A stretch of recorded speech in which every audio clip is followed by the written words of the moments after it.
I'm not ready for this. I am not ready for this. I haven't practiced at all. I am not ready for any of this at all. I'm going to fail so hard for the next 3 hours. So if anyone decides to watch, well, enjoy the failure.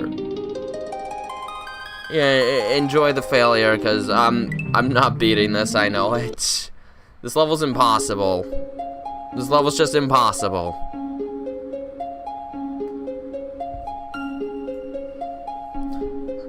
So, I don't know, I guess I just see how far I can get. I watched a video of the whole level so I could prep myself up. Hi, King Oda Pro. I'm going to fail for the next 3 hours. If you want to watch failure, you're at the right place. Because this level is a true nightmare. Never even got close to beating this. Last time I streamed this game back in, I think, early April. No, it might have been March when I last played this, actually, so... Uh-oh. I missed the switch. I am dead.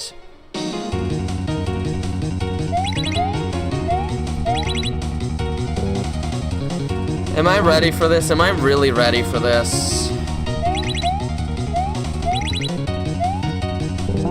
No.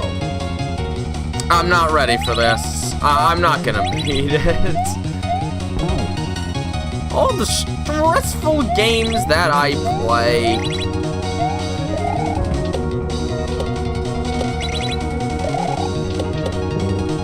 Hi, Frosty Raven. When will episode 7 come out? When everyone shuts up about it. You shouldn't dare ask that. I will never have an answer for you. When it's out, it's out. Until then, be patient and don't ask, because I don't have answers. I do not have answers. And I'm sick and tired of everyone always asking because they haven't learned the virtue of patience.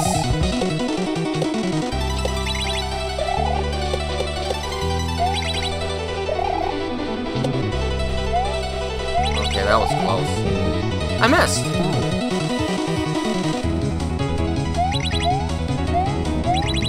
I don't know when episode 7's coming out, and every time people ask me and try and rush me through the animations, it tires me out and makes it actually take longer for me to finish the animation.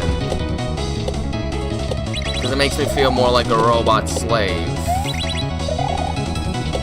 You don't want to rush art. When you rush art, it becomes bad.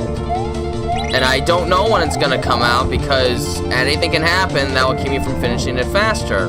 Such as when my grandpa died. And all the performances I had to do in April. That slowed me down significantly. Probably delayed episode 7 by a month at least. Because I was so busy. It's important to remember, animation's not the only thing I do in my life. I actually have a full-time job that I work outside of animating, so I have to share my time a lot, and as such, I can't just get things out willy-nilly. Not that I'd want to. I don't want to burn out again. Asking that question is because everyone asks that and basically demands I try and get it out as soon as possible, which is mentally fatiguing to deal with. And it kind of makes me want to distance myself from animating when people keep asking that. Because that's the only thing anyone ever seems to ask, and it's frustrating. I prefer to be asked things outside of that all the time. I make a status update every month, and everyone still asks the same thing.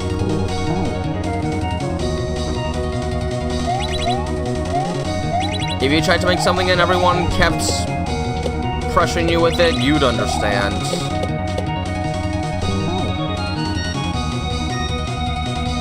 I work in an elementary school.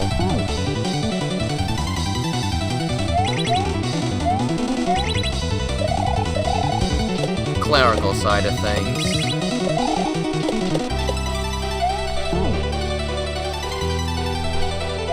Now, when the summer comes, I'll have a lot more time, but the animation is not coming out for a long time, so it's pointless to really ask, especially since, and I tell people this every time, I don't have an answer. I don't know when it's going to come out, so let me work on it, and when it's done, it's done. If I knew when it would come out, I'd be able to tell you. But the problem is, everyone asks this, so it becomes something I've grown to really hate. And it's my least favorite part of creating the animations. Everyone badgering me about when the next one will come out. Like, I'll release an animation, and then, like, not even 5 minutes later, someone will ask me when is the next one coming out. Like, I just released one! No, not like a teacher. I handle the phone calls and the library and the printers and such.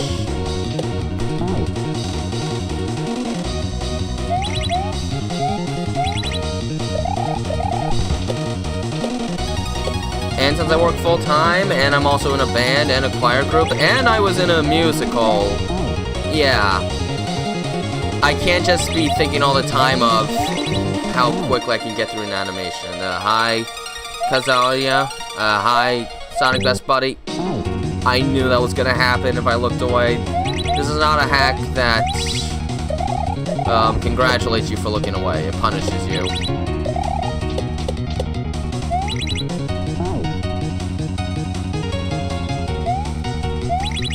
I have not played this since March, so I am not even well practiced, which probably means I'm not going to beat this level again. Never even got halfway through it. Alright, there. Dang it! I hate that part. The first episode? Oh, I was very happy with the first episode when I made it. Very happy. It was a massive project for me at the time. And I tried to hype it up as this really big thing because it was much bigger than the stuff I did in the past.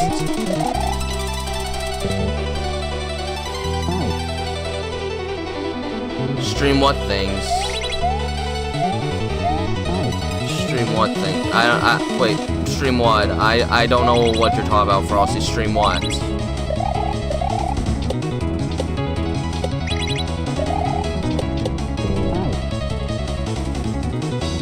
To make episode 1, I don't actually remember the time frame.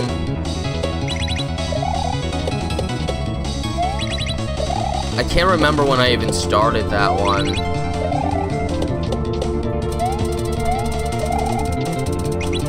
But I remember I rushed most of the production of that during my Christmas break from college. It was my final year of college, so I can't actually remember. It probably took maybe about 5 months, but that episode was also much shorter than all the other episodes. Band name? Oh.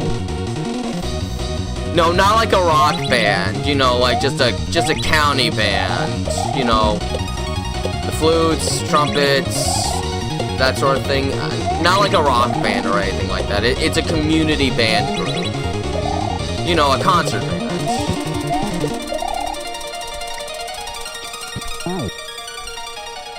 On average, it tends to take about 6 to 8 months, but with episode 7, this is being a special case. You see, I started working episode 7 about a month or so after I started my new job, and I wasn't used to animating while working full-time, so I got tired very easily and just didn't get much done during that time. And then in December, I had so much stuff to do during Christmas time that I ran out of time to do it again.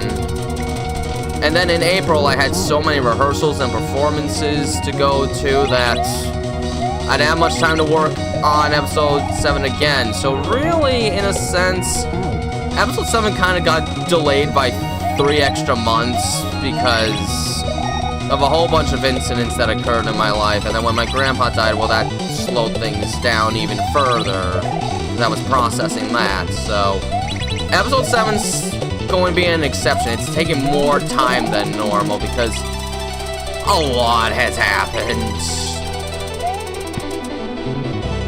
from the time I started to now. I can guarantee it's not coming out until at least late summer. I'd like to get it out before September so that doesn't become a year-long process. So, but this is why I don't give release dates for my animations. Anything could happen that slows progress down significantly, and this time, it has happened so many times. If I give a release date, I'm gonna tell you what's gonna happen. It's gonna be all wrong. Everyone's gonna start worrying what happened to it. Some people are going to get mad because I lied.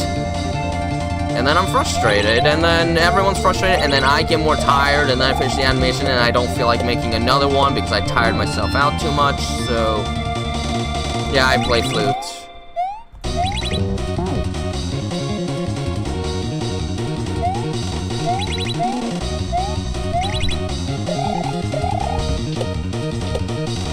Now, playing the flute has a little less to do with lung capacity and kind of more to do with your,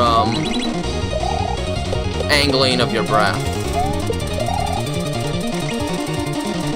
Oops. If my show got on Netflix, I'd probably be scared because if it doesn't get officially sanctioned by Sega, I'm probably getting dealt a lawsuit.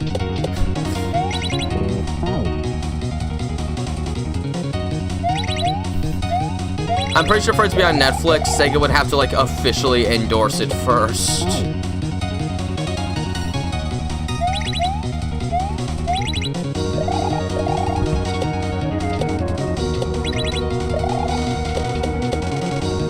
And I can't see that happening. Especially because, well, then I'd have to be able to get the episodes out in batches, I think, and I definitely can't pull that off without, like, paying an entire animation team, and, well, I don't have that kind of money. And then the style will probably start looking different anyway. And I have a feeling that with some of the ideas I have, Netflix wouldn't be too pleased with it and be like, oh, no, you gotta tone this down, it's for the kiddies. And there are some instances where I'm not going to want to do that. Like with episode 7, there's gonna be one particular scene in episode 7 that I think some people may find a bit explicitly brutal. Yeah, it's been 4 years. It'll soon, it's like 4 1/3. I don't have money to hire people. I don't make enough.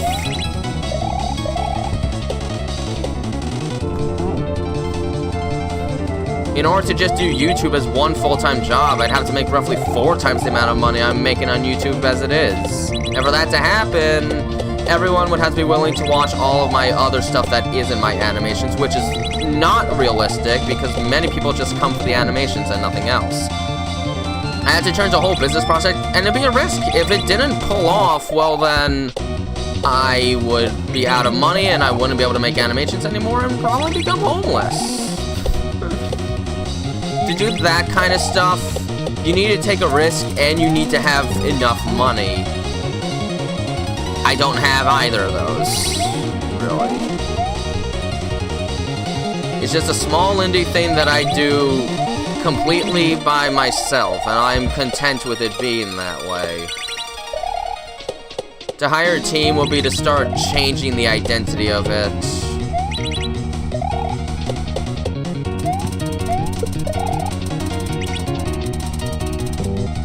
It's like how you see it with like other shows. The pilot episode is sort of like an original envisioning of what it will be, and then once it gets greenlit and it gets its whole team, then it starts to kind of change a little, gradually over time sometimes, and sometimes it's just completely different from there on out.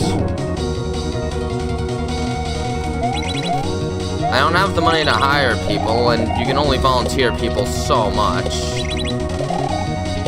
Especially for animating on SFM, I don't think on SFM it is ideal because SFM has 0 cloud support. Meaning in order to hire other people, then I'd have to make numerous different copies, and then everyone would have to take their own copy, edit their own thing, and then I'd have to recompile 4 different copies, which would probably take 4 times as longer compared to if I just did all the animating by myself. On Source Filmmaker, I really don't think getting other people to animate is an incredibly viable thing. I honestly think it'd be messier than the way I do it now, which is just solo.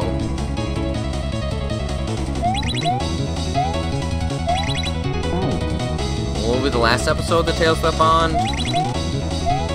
The only thing I've ever said about that is pretty much once Tails really starts learning how to fly and he's able, that's the point where he'll be able to start becoming who we know, and it basically ends there. I pretty much say that every time someone asks me to make an animation where Tails learns how to fly, that is explicitly to be a part of the finale. So once you see Tails learning to fly, you know at that point it's the final episode and there won't be any more after that.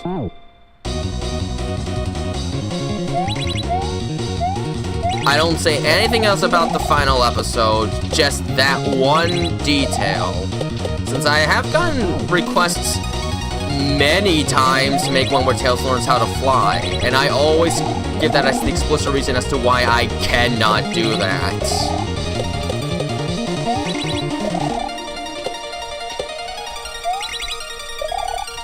It's about the only bit of future information I'm ever willing to give on it. Oh, I don't upload to Orchard Animations. I don't have anything to do with that channel, actually. I was friends with the guy for a bit, but I had a falling out, personally.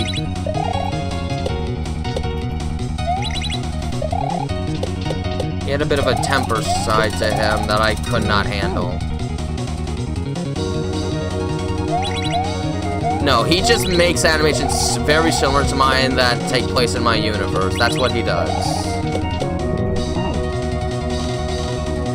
But I cut ties with him over 2 years ago now. It's kind of old news at this point.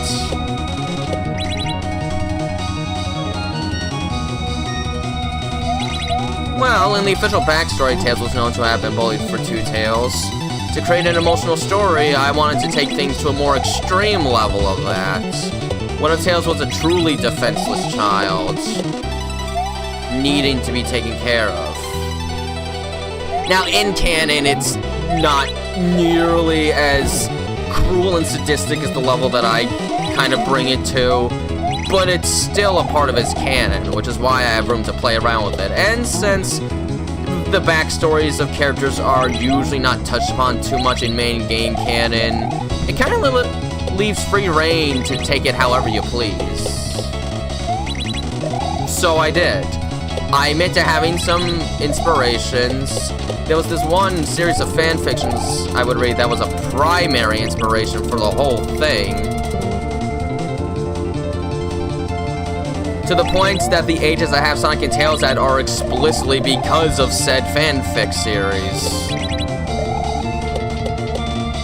It was from a user called Sonic Tails Bro. He used me on DeviantArt when I first discovered that website like 11 years ago. And I was enamored by the stories of the early childhood era. So, yeah, that is a very direct inspiration. It's the reason I have Sonic at 9 and Tails at 2 and such. Although in those stories, it was only Sonic and Tails till pretty much Tails was at least 4. I'm not letting it take that long, clearly.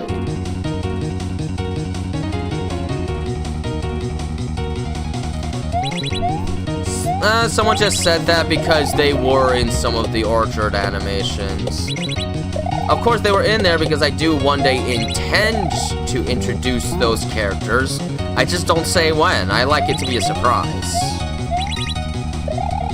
But I don't really treat any of the animations Orchard makes as canon as a result because, well, 1, we fell out, and 2, I didn't write them. And they have a bit of a different tone from what I do, so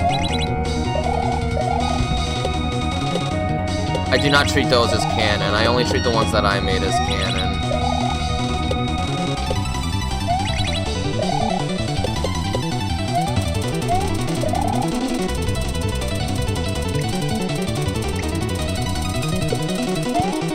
I am never gonna hit that switch. Why is Sonic find danger at age 9? Because he didn't really have a choice. It was either fight back or become roboticized. Those were basically his options. Become a hero or get roboticized. So he fought back and became a hero. One of these days, maybe I'll flesh out Sonic's backstory. I bet there's plenty of people that want that. And one of these days...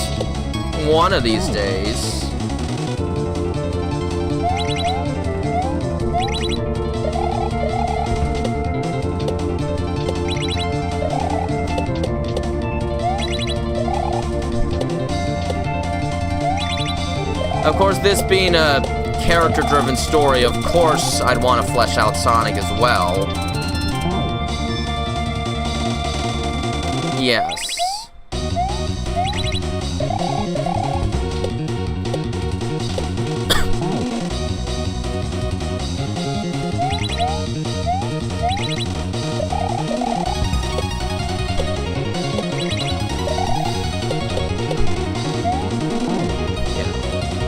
He barely remembers them. He at least remembers that his parents actually did love him. He can remember that much, at least. Because that was one mercy I wanted to give. Some people thought I would also make Tails' parents hate him for having 2 tails, but that was one line I didn't want to cross. I wanted him to have loving parents.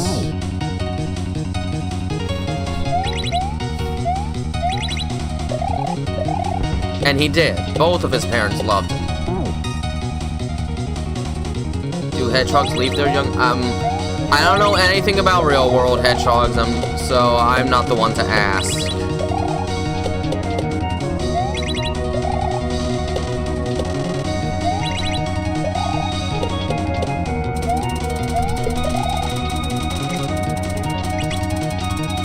Oh, come on.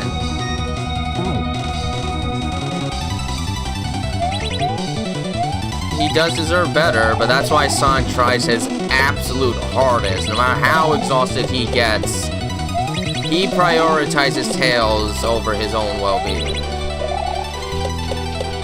As we see in episode 6, that did take a toll. But Sonic was trying not to care because he's more worried about Tails. Now, Sonic is still flawed, clearly, but gosh darn it, I want to make it apparent that he is trying his absolute hardest. Absolute hardest.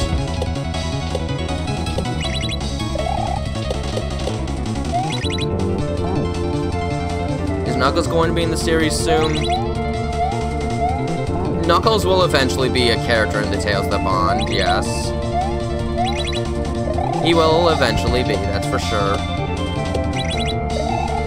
I mean, Knuckles is kind of one of the core group. I kind of have to.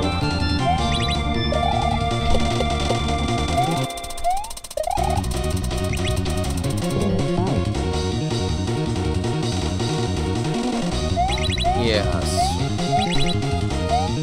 Well, the dad was already screwed anyway. He was already turned into a robot slave by Dr. Eggman. And this wasn't long after he got roboticized. Basically, the unspoken reasoning of that scene was that, having recently been turned into a SWAT bot, the father was actually tasked with kidnapping the rest of his family to also be turned into SWAT bots. This was only about a night after he got roboticized, the dad. And to try and create a big empire quickly, the first task the SWAT bots generally got was to kidnap the rest of their immediate family to be roboticized.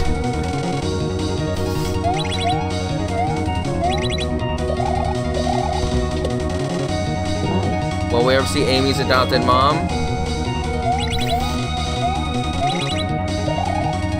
Now, those are usually the kind of questions I don't answer. Like, any characters that should obviously be involved, yes. Beyond that, I don't get into it. Maybe we will, maybe we won't. I just want to leave it at that. I like to maintain surprises, so there are many questions that I just full-on refuse to answer because, for me, it destroys all the fun in waiting. I'm not one of those people that likes to have every detail revealed before something comes out. Like when there's a movie you're waiting for months, and then everyone's like, oh, I leaked the script, all this is going to happen. What's the fun of watching something for the first time if you're told everything before it even comes out? I just don't see how people can find that fun. The fun is the surprise on watching something the first time, not knowing what's going to happen. Which is the one thing as creator of the Tales of Bottom episodes that I don't get. I go in knowing absolutely everything that's going to happen, so I don't get to witness the surprise. Which is unfortunate, but at the same time, I get to have the excitement of seeing everyone else react instead. Which is also fun. More fun than dying here over and over again.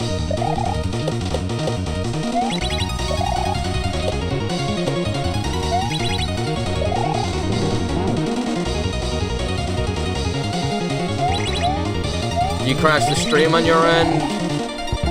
Reboot the stream. Just like refresh the page or something. YouTube will probably force you to watch an ad, but you should be able to get back in.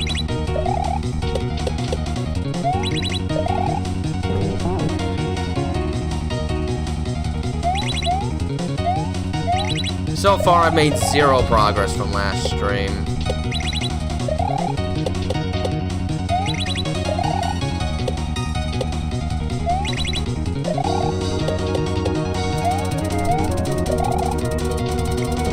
Dang it. There we go.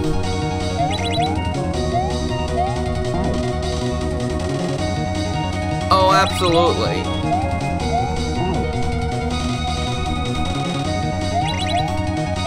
I remember, before I made the Tales of Bottom episode 1, I wasn't even thinking of, like, doing live premieres, but at one point, someone asked about it, and I'm like, maybe I will. So I did a poll, and a lot of people wanted it, so I did, and oh my gosh, whoever asked that question, I gotta thank them, because, man, the premieres are fun. Much better than just randomly releasing and being like, oh, it's here in case you didn't know. No, I get to build hype.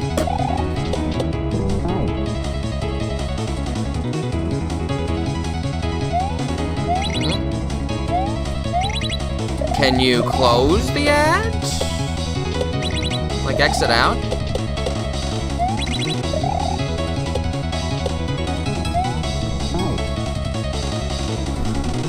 Raiding Scientology?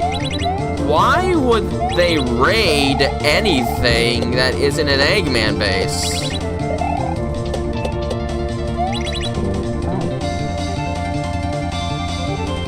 Thank you.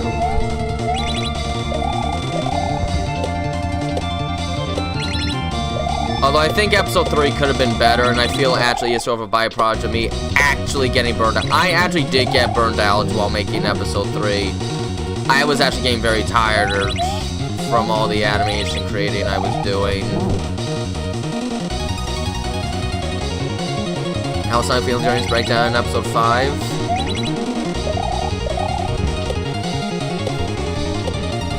Well, it basically felt like Sonic's entire life was about to shatter apart, that everything was over. He basically felt like something inside him died and that it's now entirely his fault.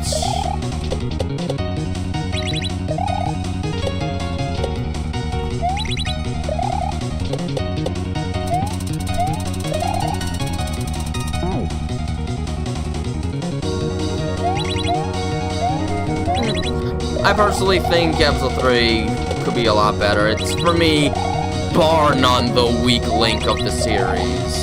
And I've seen some people agree, and yet I've seen other people say it's the best one. So, gosh, can opinions really differ? The tears? You didn't like the way they looked? What was there too much crying? I mean, to be fair, that was Tails didn't even know Sonic for 24 hours yet. Or did the tears just look bad?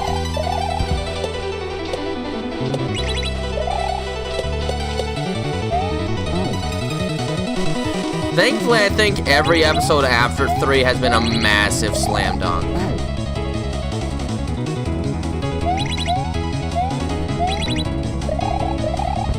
And I just gotta keep hoping that I can make each episode better than the last one. It seems with episode 6 I really hit that point.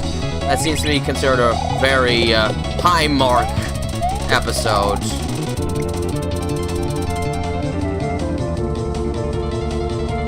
You scrambled egg, man.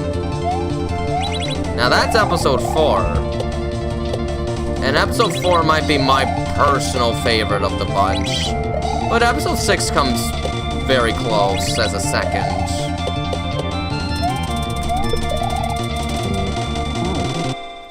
Oh, how they stayed there.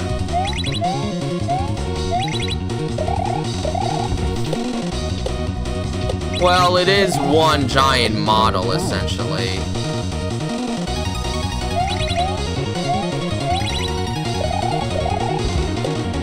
You know, I think I heard that same criticism in episode 6, actually. Maybe I don't realize well enough how tears work.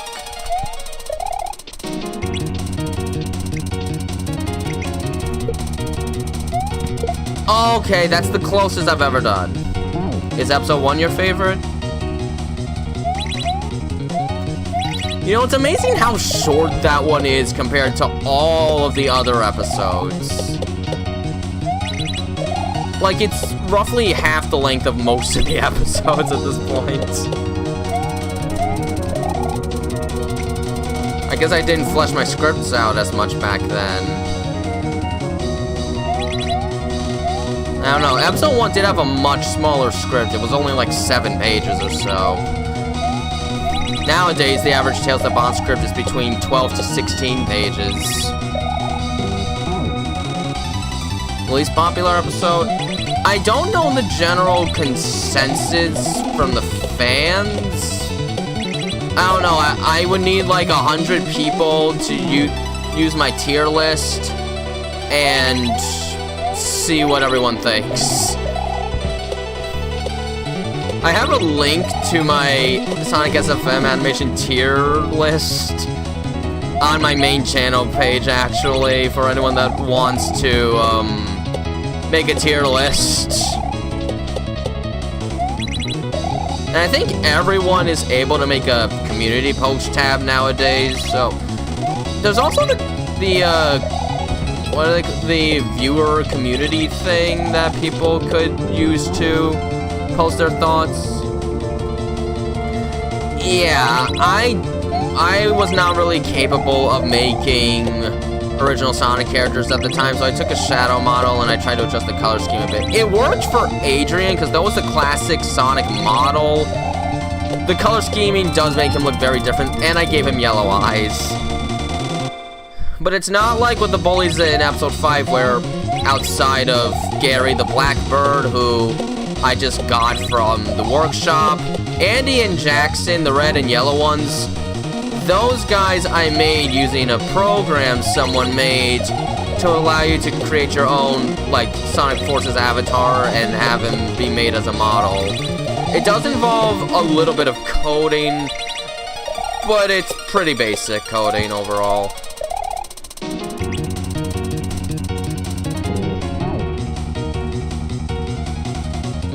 Lights the Hedgehog.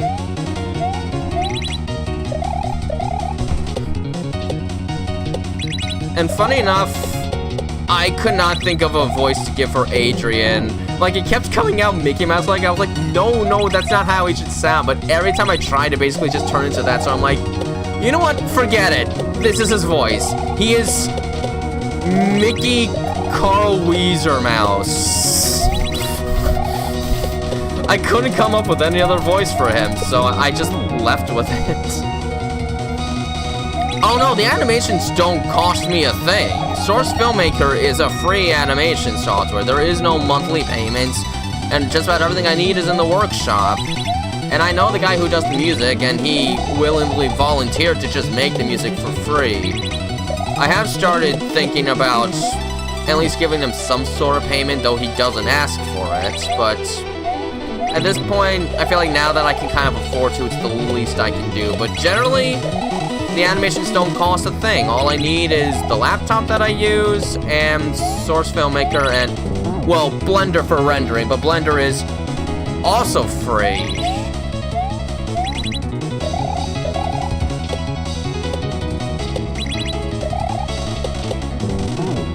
Did I ever watch the Tales of Bond documentary? I did, and then I never commented because I always kept myself too busy. I always decided to spend too much time animating and going to rehearsals instead of actually commenting on that video. He watched my Sonic and Tails and the Zelda Metroid randomizer. And despite probably finding it really silly, seemed to have a strangely entertaining time with it, which is kind of neat.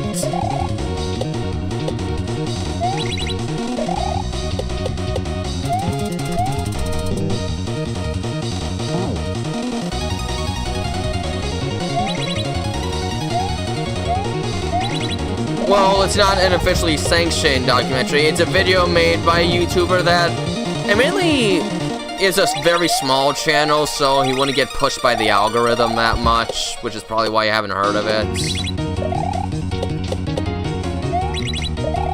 But I really do have to comment on that video someday. I've got to stop making myself too busy to comment on a stinking video. I guess my problem is if I do comment on it, I'm probably going to turn it into an essay. Which is probably why I haven't done it yet.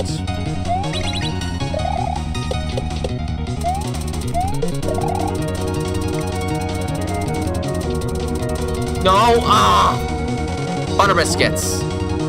Can I get to the next section just one time?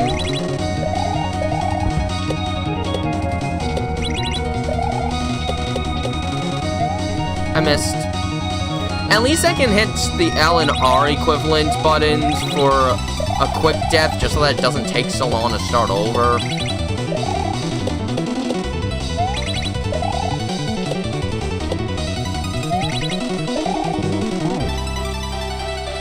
Short animations, basically, yes, they're just the little slice of life moments that don't really have any impact on the ongoing story, just like a random moment in the life of Sonic and Tails, basically.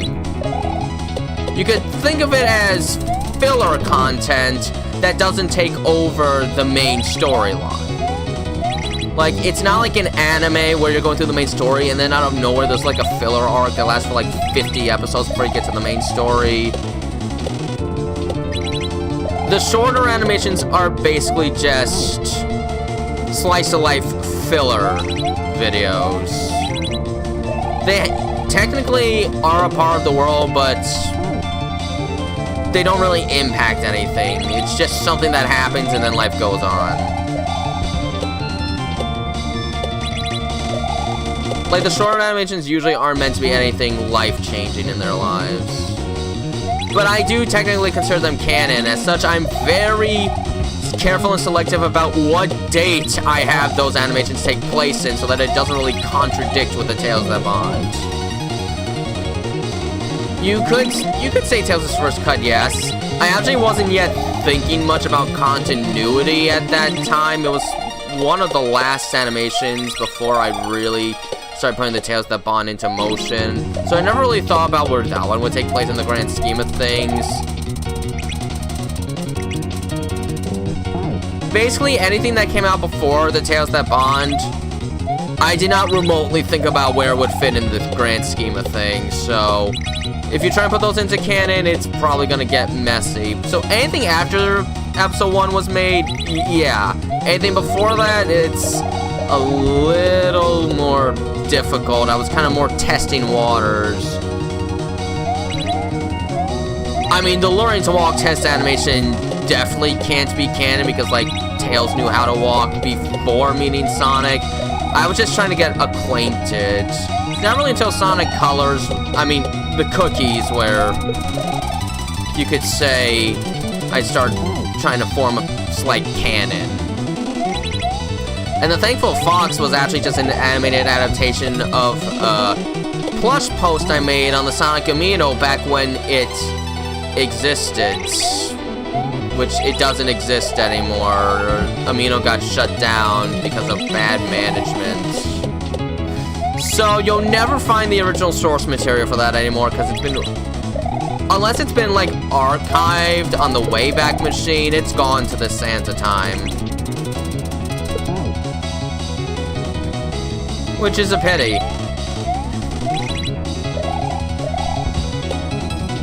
My sort of second draft on the Tales That Bond idea was done on that Amino.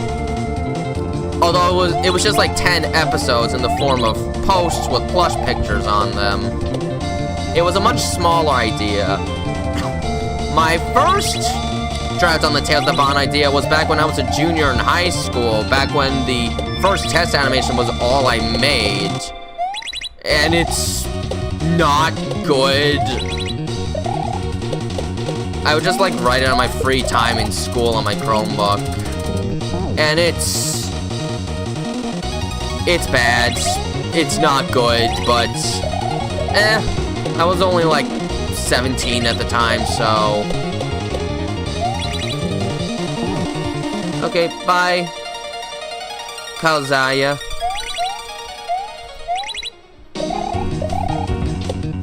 But yeah, I got to like a script for episode 6 and then I just kind of like abandoned it entirely. How many deleted scenes are in the Tales That Bond? In terms of the story I set now, there aren't. Pretty much everything I write down goes in. I don't usually do heavy revisions to the scripting.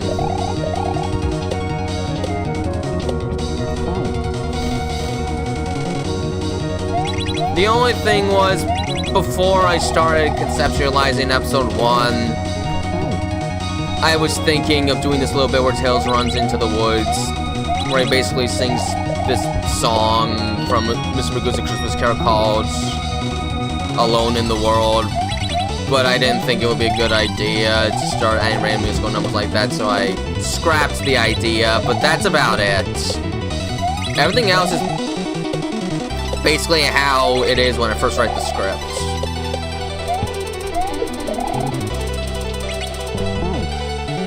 So basically the exact opposite of, say, a Hollywood script, where a script will be written and then, like, 8 of the scenes in the original script are just, like, exercised from the final film.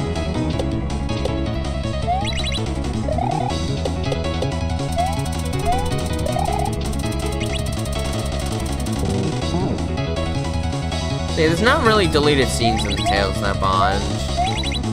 Basically, whatever I write goes into the animation.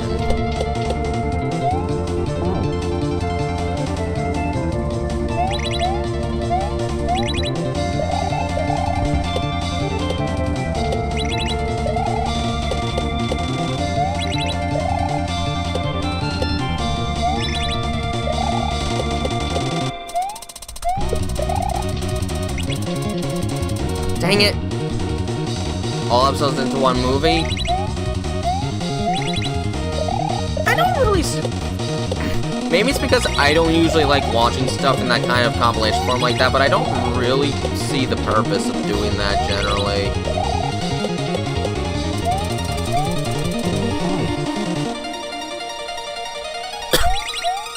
Plus, combine it all into one big thing, that would probably take quite a few hours to render up. Instead of doing that, I could be working on another animation.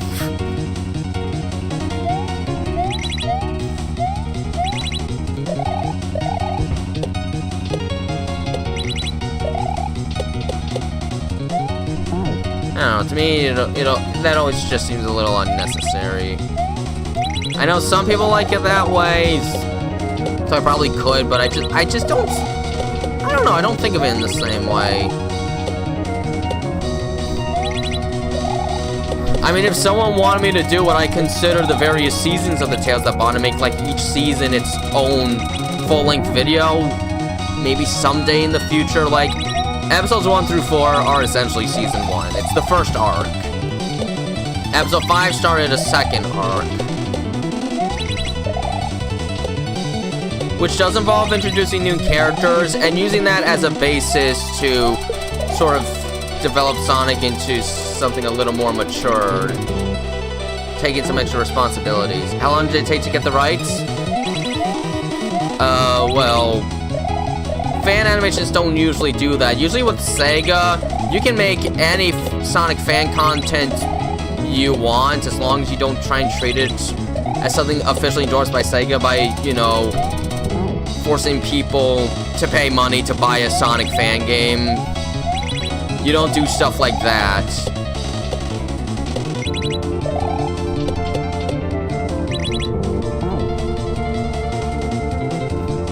So yeah, that's not really something that happens with Sonic fan content usually. You usually mention it's not for profit or say it's not from Sega, but as long as it's like not taking over the profit line of Sonic the Hedgehog, you can do whatever you want with these characters pretty much. And that is a result of Sega's parent company, Sega Sammy, I think it's called. They basically treat Sonic as a multimedia icon, and that you should let the fans do what they want with the property as long as they are not trying to profit off of the IP through direct means. Like, if I release, like, the Tales of Bond, say on, like, a YouTube TV thing and you had to pay, like, $10 to purchase the episode, yeah, I don't think I can do that. Even if I wanted to, which I wouldn't. That would only limit the amount of people that could watch it. Now, doing a membership thing for, like, behind-the-scenes stuff, that is fair use, basically. I can do that, and, well, I do. But I could never lock an actual animation behind a paywall. But yeah, when it comes to fan content, it's fan content. You don't actually ever get the rights to it. You're just making something as a fan. Usually not meant to be confused with an official product. And if the quality gets high enough that it could be mistaken as that, you make it explicitly clear that it's just a fan project. An animating class. Well, have fun with that. You don't necessarily need an animating class to do what I do. I'm doing the Tales That Bond without an animating class. Like, I took maybe, like, one simple modeling and animation course in high school, but I basically just taught myself to use Source Filmmaker through tutorial videos and experimentation. Despite that, though, Blender's a lot harder, in my opinion. I would need to look up a lot more stuff if I ever had to, like, use Blender for animating purposes. And forget Maya, because that's like $1,000 a year, and that's freaking expensive. Why spend over $1,000 to animate when I can use Source Filmmaker or Blender if I had to take something more professional for free?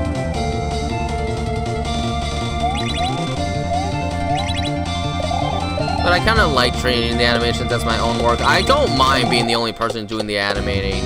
As a matter of fact, I feel like at this point, if someone else was assisted with the animation would start to feel a little off. People probably wouldn't be able to finger it, but it might just start feeling a little strange, like, this doesn't flow the same way, that sort of thing. I guess I really want it to be clearly my own identity, so I'm skeptical. But again, then you'd need to have a completely separate copy of the file because, well, there's no cloud support. And then you make your own thing and it might be different from what I'm doing, and then I'd have to edit and put that together. And honestly, for me, it would actually make a lot more work. It's one of the reasons I don't ask anyone to do any animating for me, because it's a lot more work. There's no cloud support. It's not like in Pixar where everyone's working on like the same files and that sort of thing. If I had someone doing animating for me, then they need a separate copy, and then I need to save multiple copies of the same thing, which takes up more space on my computer and my external hard drive. And then they would all have to be contained in one spot so that Blender doesn't get confused when I'm trying to render it. And honestly, I think it would actually make the process harder. So, you take the animating class, you should make something for yourself. I'm not gonna ask you to animate something for me to use.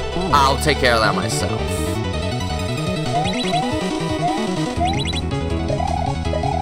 Besides, it's basically my passion hobby, so if I have someone else animating for me, well, I just kind of lost my hobby. What do I do with my time then?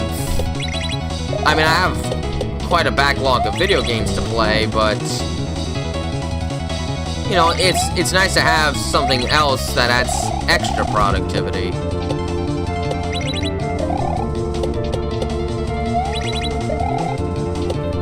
So I like doing it. It's my hobby. I can't just give it to someone else, then I don't have a hobby anymore. Yeah. But no, if you take an animating class, you should make something that you want to see in the world.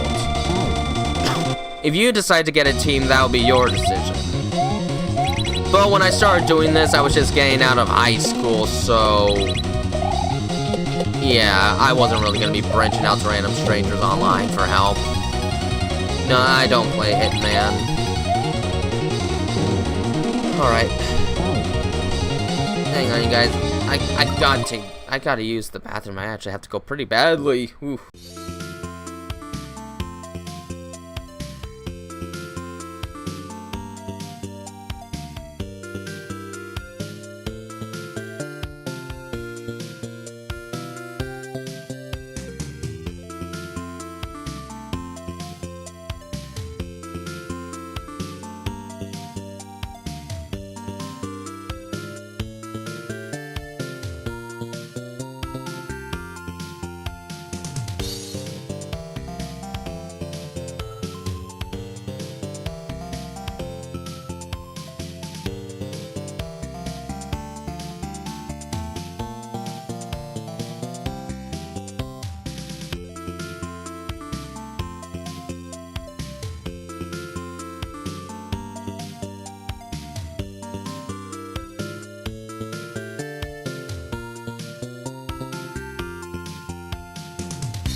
Yeah, sorry I was gone so long.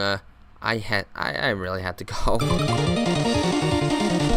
Not that taking care of such things will make me do any better here, because it won't.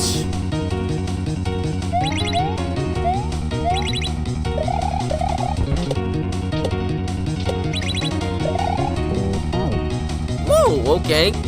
I'm making new mistakes instead.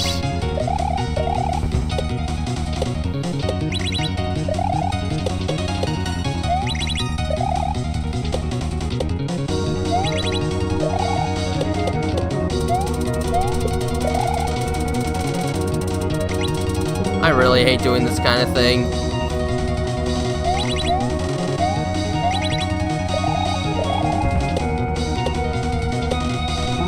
I missed. And now I'm gonna miss for the rest of eternity. I really gotta practice this theme before I stream this again. Cavs Brown. Do I get him on PC? Some games, yes. Other games, no. I sort of have a mix. I mean, yeah, clearly the older games I generally play on console, but if we're talking about the modern day, well, my only modern console is basically a Switch, so... Yeah, in terms of modern games, I generally stick to PC.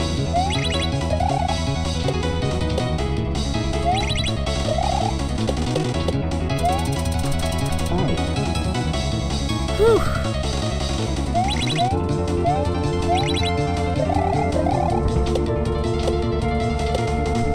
Ugh. No! No what?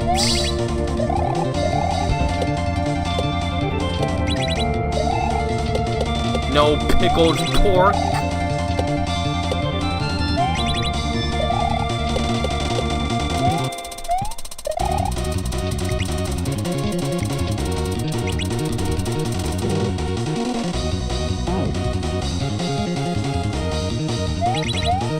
It's a perk kind of thing.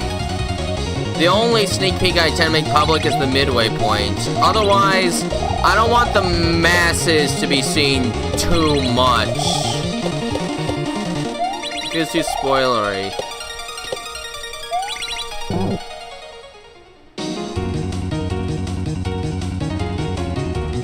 Yeah, I know. If you're going to make a PC, you're just gonna have to shell out the money now because it might not be there later. Oh man.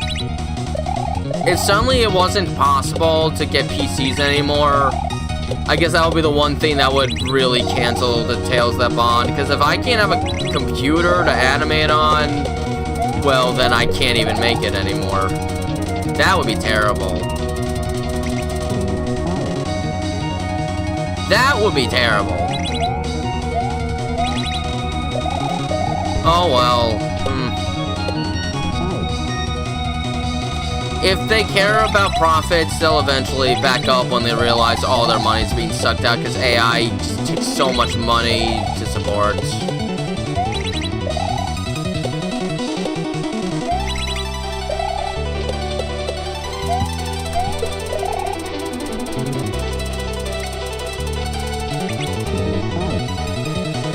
Well, this laptop is, 5.5 years old now.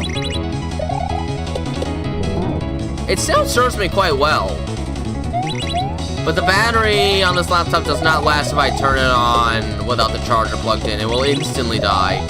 Of course, it's a gaming laptop, so you pretty much always keep it plugged in for peak performance anyway, which is what I generally do.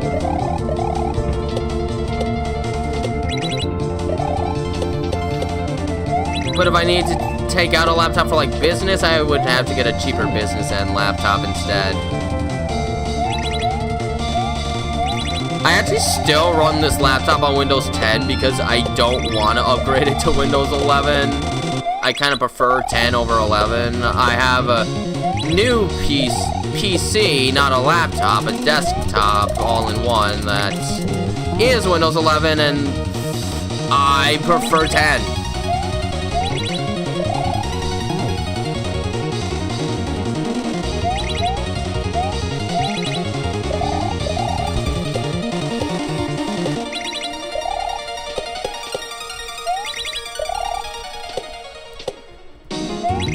also the membership stuff does at the very least help me make a little extra money, which I could afford to get some more money to save up.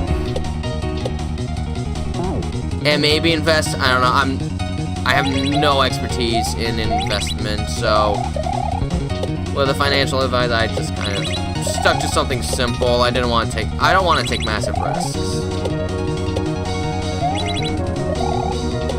I'd rather something built up slowly but more securely than fast but volatile.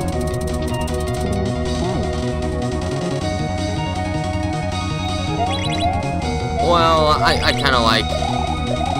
If I had to, yes, I could, but I don't want to start using up all my storage on that, too.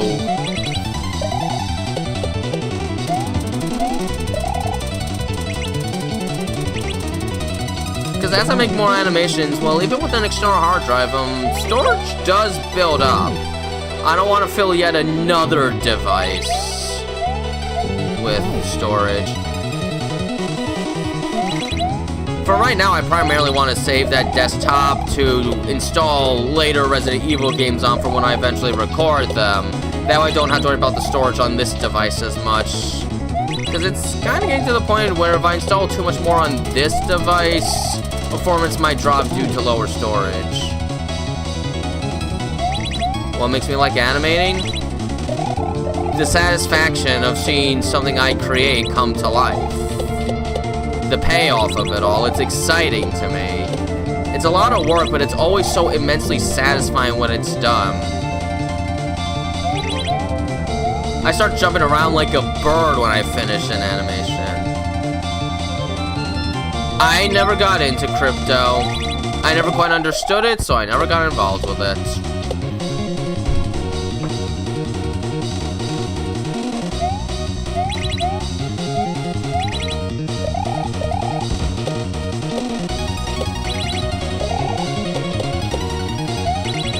To this day, I still don't know if NFTs are involved with crypto. That's how little I know. Now, of course, animation is something that requires a lot of patience, so if you're not a patient person, you probably shouldn't even be trying to animate, because you have to be patient, particularly if you want it to come out good.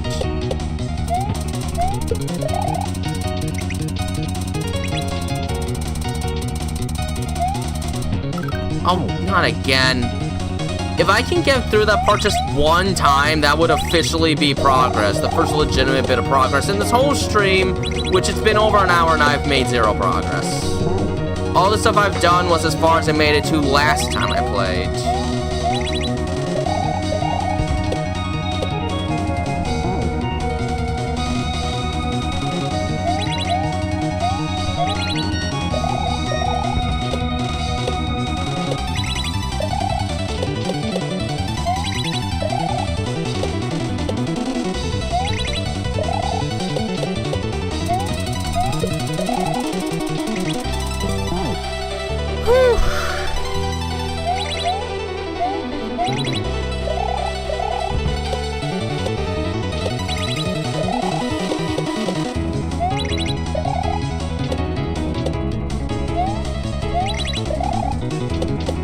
Almost. I almost saved it.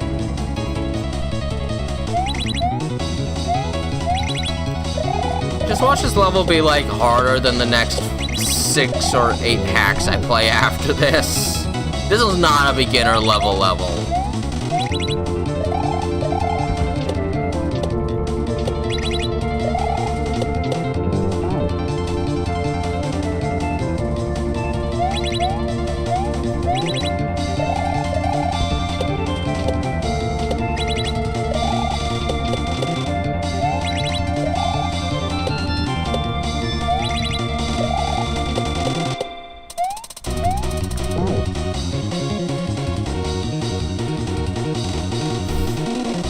I never understood how they could have a value on something like that. I just don't understand the whole thing. And quite frankly, I didn't care enough to learn. It all just sounded like silly mumbo jumbo to me. work for Glitch Production. I'm pretty sure I'd have to make a story with original characters and a team and money. I think if I did it solo, I don't know. I don't think I'm good enough to be a part of Glitch Productions. I don't think I'm good enough for that. Like, I don't think that's realistic, personally. Like, I think I'm pretty good at what I do, but I don't think I'm at that level. Maybe you agree, maybe you disagree, I don't know. And plus, if I was to do something for Glitch Productions, I would need to come up with a story with my own original characters and not use Sonic. The thing is, I'm mostly interested in making this story with Sonic and Tails, so...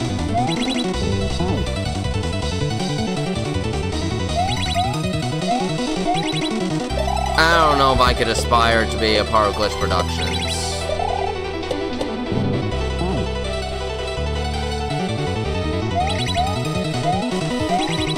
Plus, if I did that, then maybe I'd just become too famous and be like, oh no, I can't have a normal life anymore.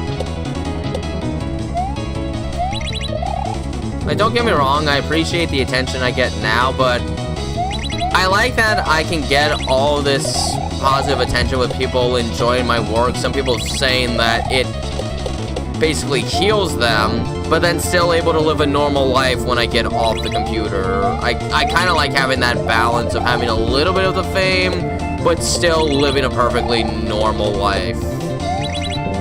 Basically, when I get off of the computer, I am just myself. I'm not a celebrity, and I am happy with that. I mean, if someone does notice me, that'd be cool, but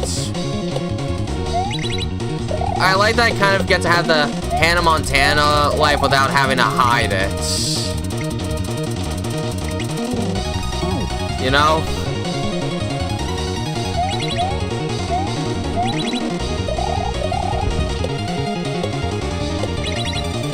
Not being active on social media outside of YouTube probably helps that as well. Like, YouTube is the only thing I'm active on. If I have an account on anything else, it's basically just to see posts more easily on other things. Usually Sonic related. Well, Tails related, I guess, specifically.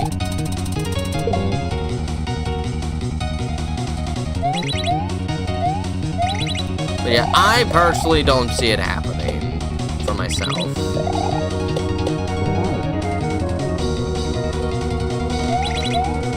Maybe that doesn't make me a go-getter, but quite frankly, I'm content with what I already do. I don't really need much more than that. I've got my own little story to tell, and people already enjoy it. I don't really need much more. Just as long as I'm able to keep myself stable. If I can keep myself stable, I don't really need anything else anymore. I basically got what I need for the most part, so, in life. I'm a bit of a simple man. As long as I can, like, have a good day, relax at home, work on animation projects and play games, and occasionally visit, like, family or something like that, I don't need much more. It really doesn't take too much for me to be happy. Like, sometimes I'll just be taken out to, like, a restaurant or something, and I'll be, like, the giddiest person in the world. If I get to have, like, a vanilla milkshake, I'm in heaven. What makes me like Tails That Bond?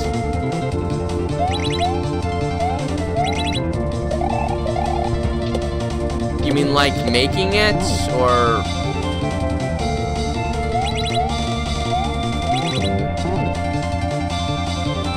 I like making a Sonic story with more character drama and higher emotions.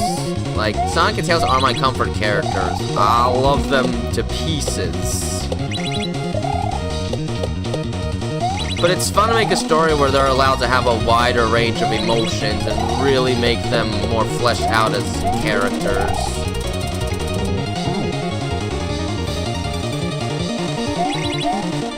I like the emotional depth I put into the Tales That Bond. I feel like the emotional range is what gives the story its soul.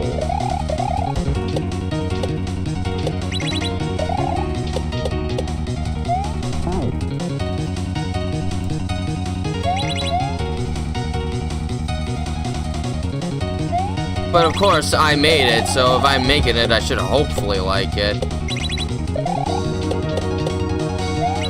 Of course, every creator has at least one work they don't care too much for me. That is Tails' first cut. That is the one animation of mine that I actually dislike.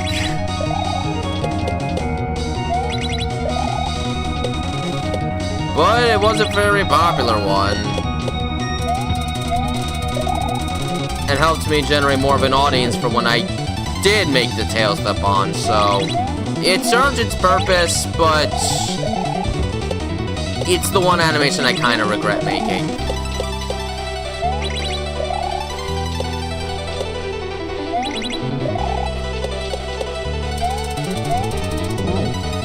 It's the one animation I made where any negative thing that someone might say about me, I actually feel might actually be kind of valid.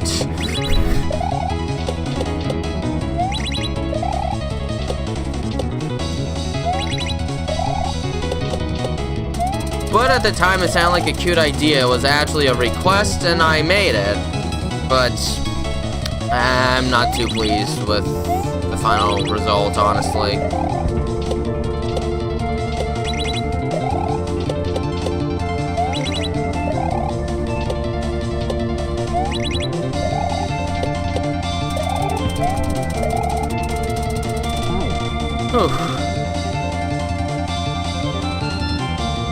I've actually never seen Wreck-It Ralph, so I can't point out a comparison. Meaning, it could in no way be an inspiration for what I made, because I've never watched Wreck-It Ralph. Nor its sequel, but that's probably not a big deal. The only clips I've really ever seen from it are any bits that have Sonic the Hedgehog in it. That's it.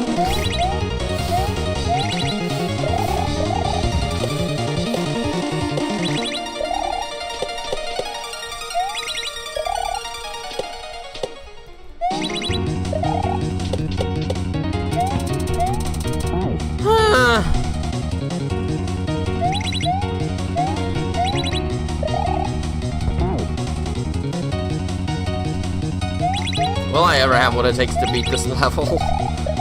Again, this is the first room. There's still a whole second room after all this.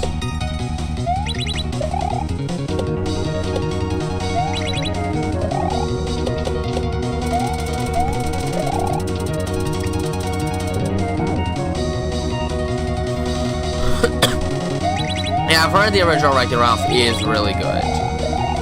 Ralph Breaks the Internet? Not. I have not heard good things about that one.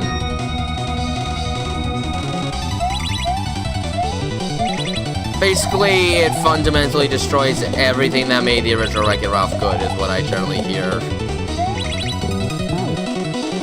But Sonic at least gets a few more lines of dialogue.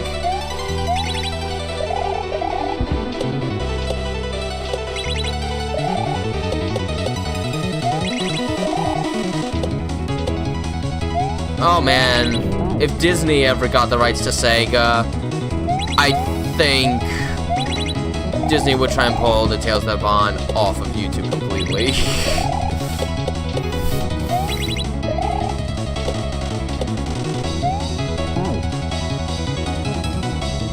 Just mid? That doesn't sound as bad as what I generally hear.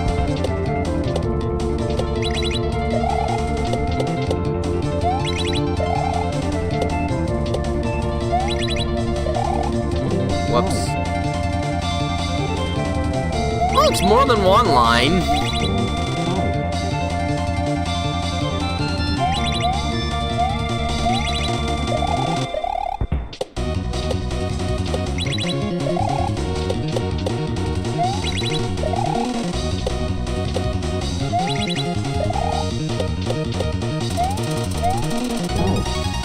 All right. Ow.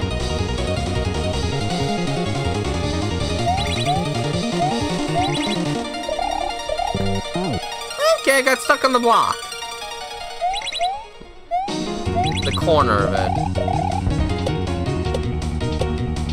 I don't even know what I was doing that time.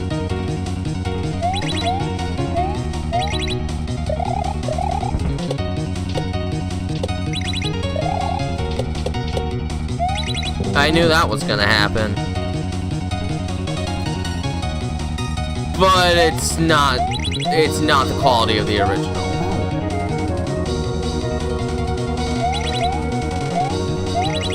Granted, I don't really watch modern Disney stuff because, well, I don't care too much for the company that Disney became. They are not the same company as when I was a kid.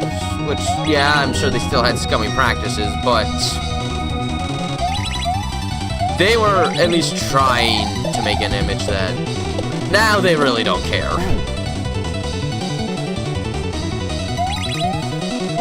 But the original Wreck-It Ralph was like 2011 or 2012, so.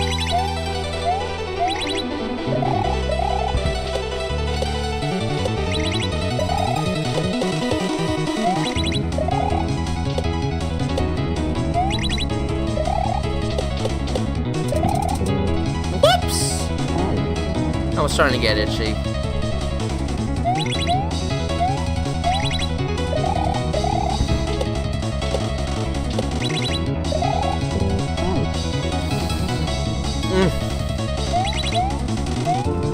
I want to make progress, I really do.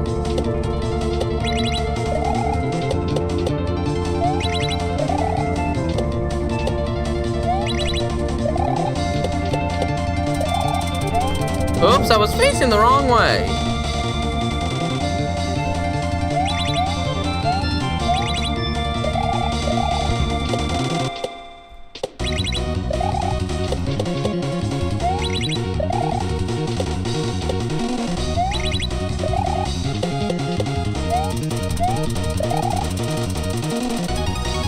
I do remember playing the Fix-It Felix arcade game at Downtown Disney the last time I was ever at Disney World in the 7th grade, which was before the big shift.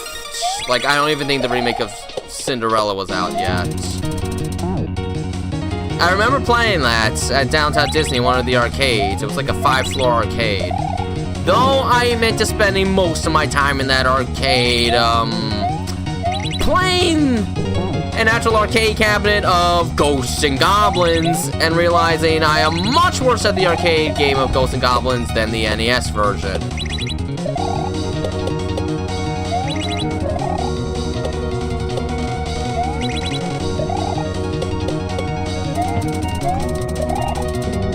Oh, for Pete's sakes, get on the saw.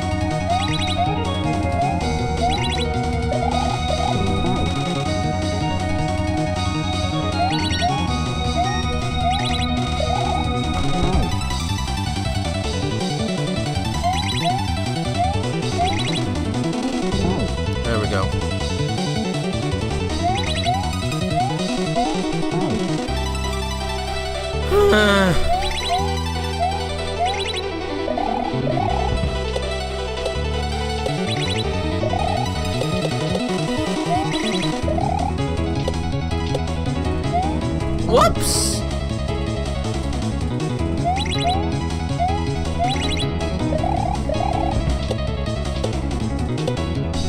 Oh wow, that's just unfair. No, it's just me doing the voices in the Tails Step On. I do every single voice pretty much, except the Weatherman. That was my brother because, well, he is a weatherman.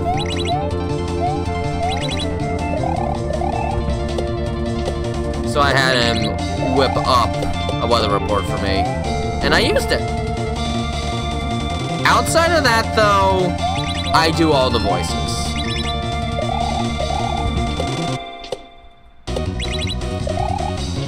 I'm basically a one-man band.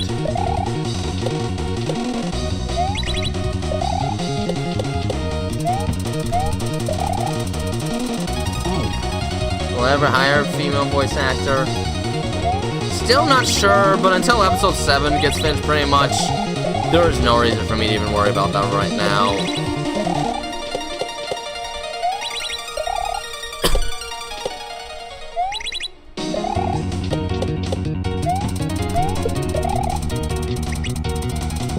I hate this part so much.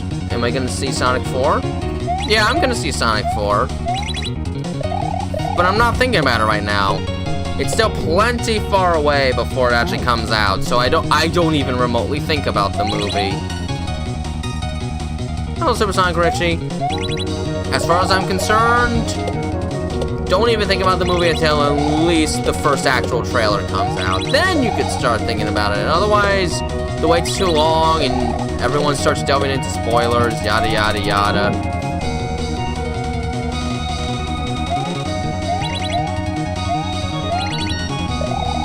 Well, for Tails, I'm not gonna get a female voice actor for Tails. I want to keep doing Tails. I'm too personally attached at this point. Well, Supersonic Richie, the stream started at 3 o'clock, and I've just been doing this exact section over and over again, making no progress, as you can see. So, you missed a lot of time, but you missed very little content. I am still at the start of this level.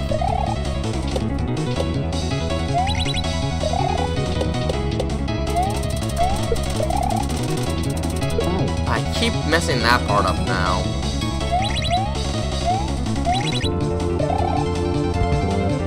I just realized this is down a bit.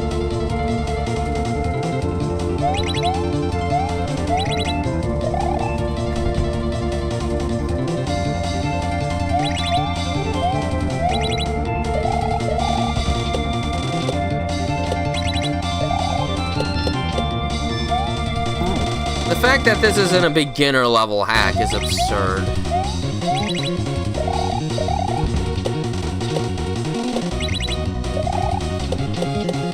Even the first level of the original Kaizo Mario World's not this hard.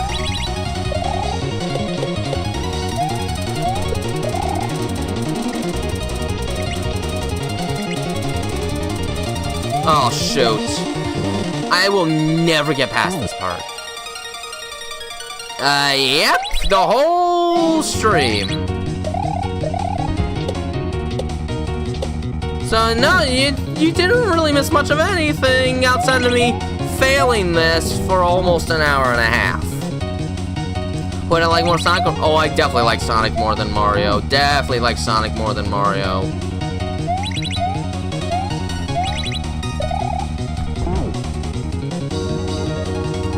I don't really have much attachment to Mario as a character. He's just a happy-go-lucky plump guy that constantly has to save a princess for a cake.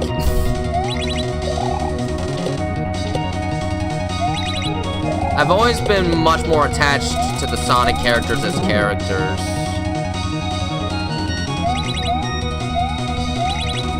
To me, the Mario characters are just a bit one-dimensional for me to really get too invested into them.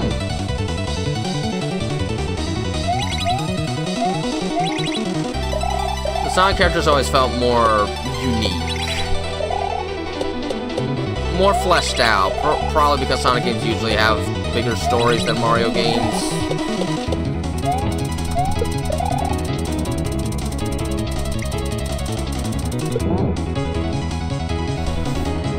Well, yeah, I might like Sonic more as characters, but Mario, in my opinion, is far better suited for Kaizo, specifically Super Mario World.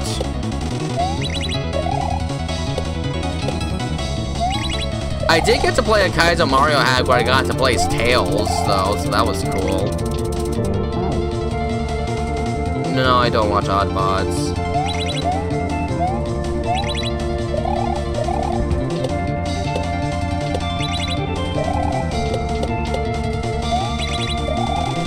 Like, I may love the Sonic characters, but I love the way Super Mario World plays. I could not do a Kaizo Sonic hack. I couldn't. It would be too much.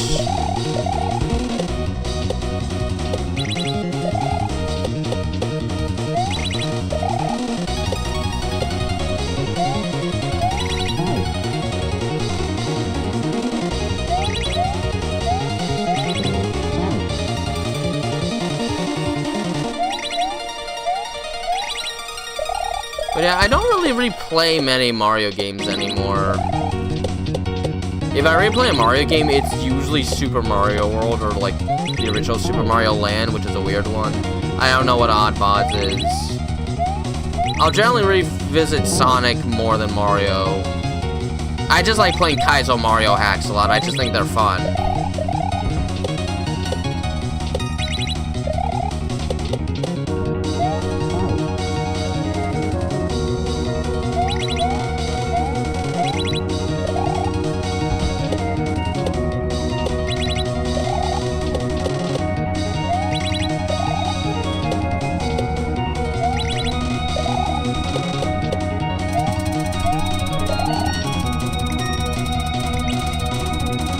Again.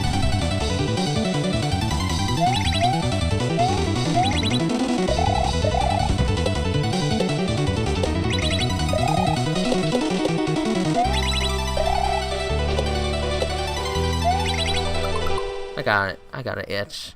Have I seen the new Mario movie? I really could not care less to see the Mario movies. Again, I'm not that invested in the character, so I'm not really interested to see a Mario movie. That, and based on what I heard, what the Mario Galaxy movie is like, I know for a fact it would not be my kind of movie at all. Too much of a sugar rush with no real substance on the story. It's just random things keep happening at a super hyper fast pace, which I'm not a fan of that. The Sonic movies are a slower pace, for heaven's sakes. And the Sonic movies actually have story. But yeah, to me the Mario movies, I'm not interested. I'm just simply not interested.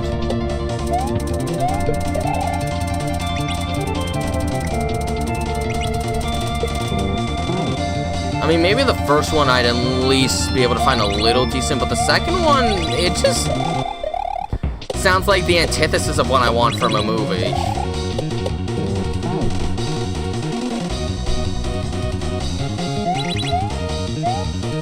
I'm sorry, but when I heard how fast-paced the movie was and that it doesn't really have a cohesive narrative, it just sounds like it would just be too absurd for my tastes.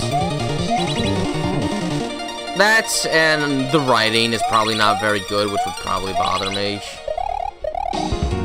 If I was to see that, the only reason I would have seen the Super Mario Galaxy movie would have been for Yoshi. That's it. Just for Yoshi. Nothing else. I wouldn't care about anything else. Just Yoshi.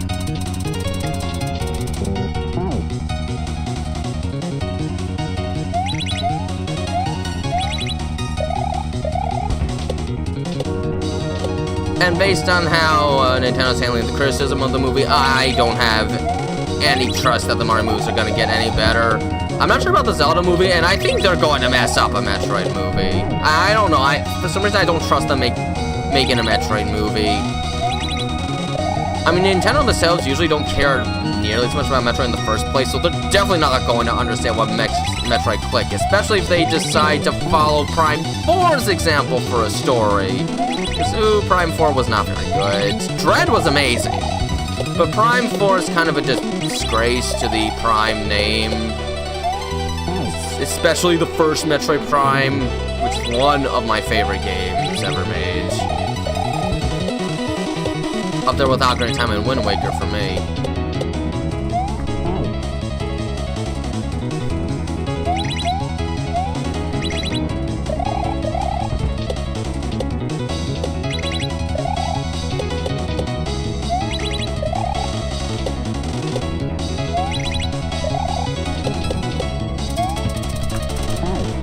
Jeez!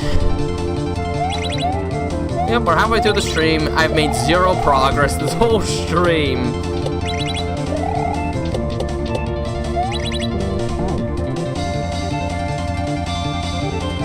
I don't know what the Hitman game is. You never know what someone else is going through. What are you hinting at, Supersonic Richie? That was a very drastic shift in discussion.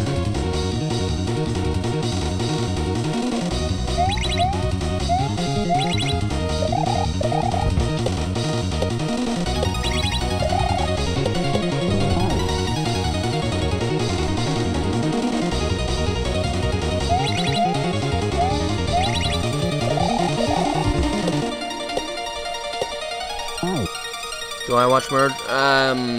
No. No, the only thing I've seen from Glitch Productions is The Amazing Digital Circus, admittingly.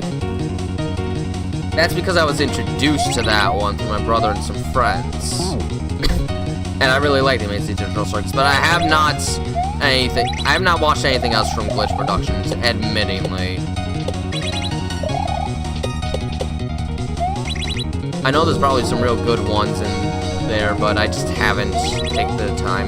I don't usually watch many I don't watch many shows in general. I mean, what I do already consumes a lot of my time, so...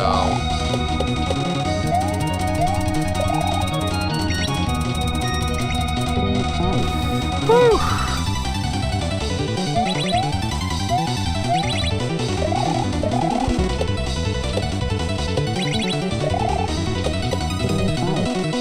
Man, I would love to make some progress again.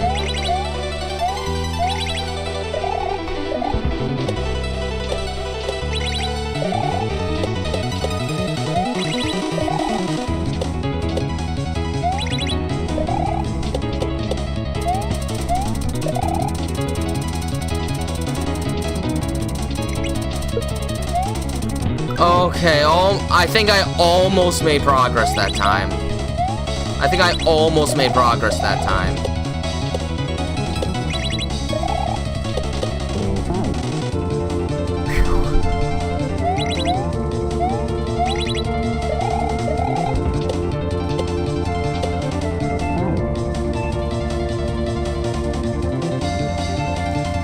Well, when you say that, it makes it sound like you're going through something really awful and that you're about to segue into something terrible that's happening in life.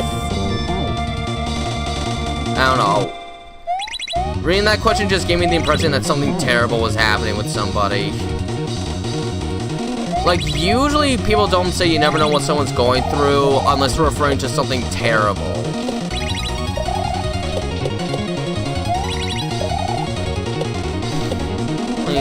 This person seems kind of irritated today. You never know what someone's going through.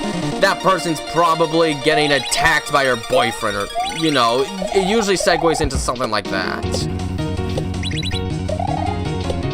Or his father got drunk and beat him up, you know, that sort of thing. I don't know. When I hear something like that, I expect to hear something like that. POV, skeletal shenanigans. Hi, Jaden. I've been doing this one section of the game the entire stream and have made absolutely zero progress. Because this level's way too hard. This does not belong in a beginner level hack.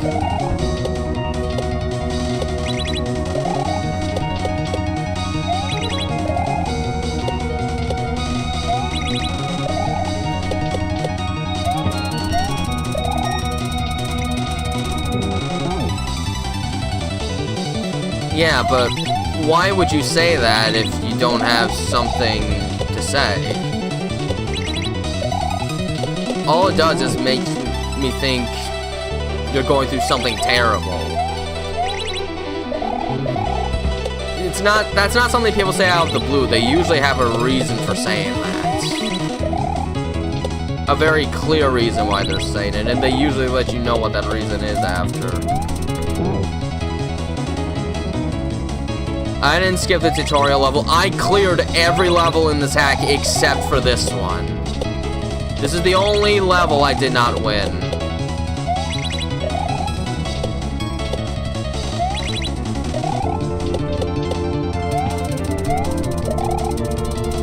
Whoops.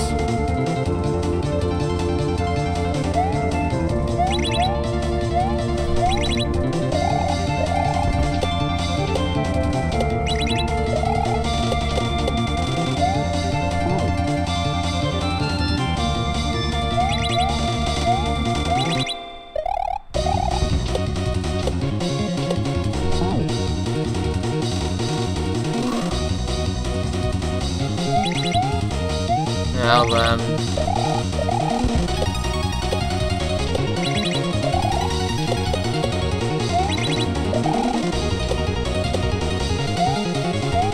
Oh, come on, that was an easy part. How did I miss?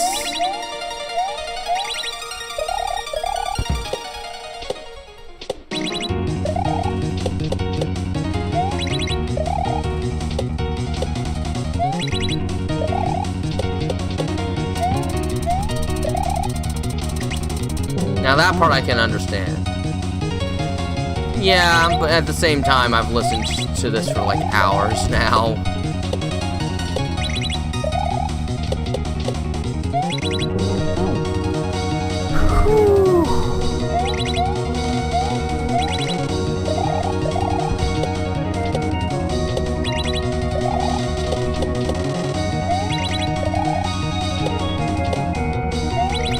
I got an itch. Ooh. Alright. Oh, I should have known Pulse would have actually gotten me killed.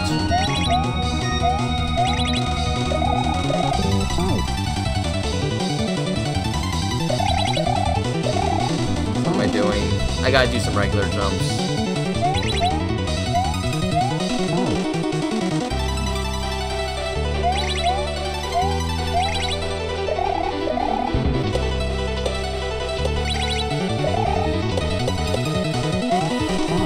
All the video games I play now are stressful. I'm playing this, I'm playing Dark Souls.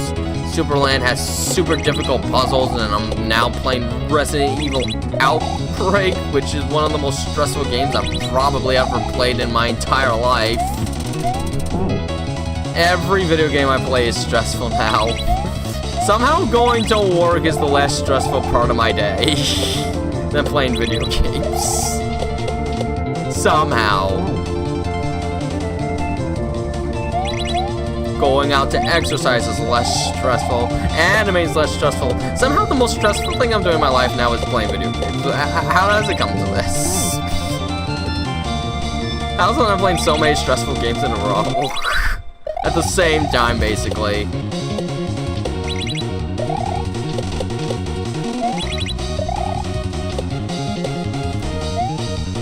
Oh, come on! Why am I getting so itchy? My legs keep getting itchy, my arms keep getting itchy.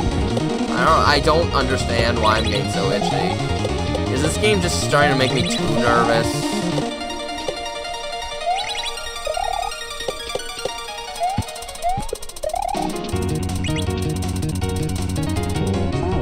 Stop happening, please. I really hate that part so much. That part is the reason I have not made any progress in this. Because it's such a difficult set piece to deal with.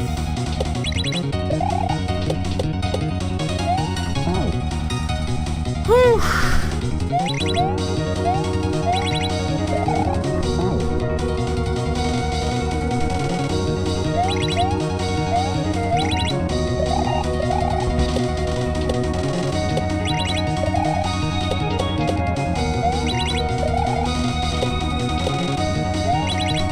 Dang it.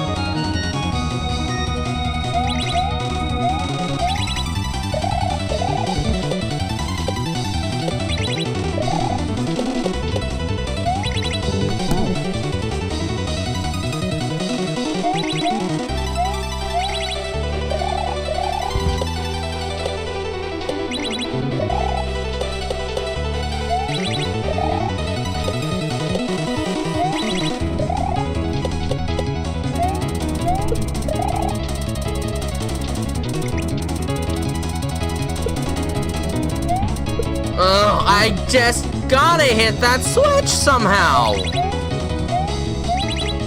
If I can hit the switch and land on the platform, that'll be the first time this whole stream I make progress.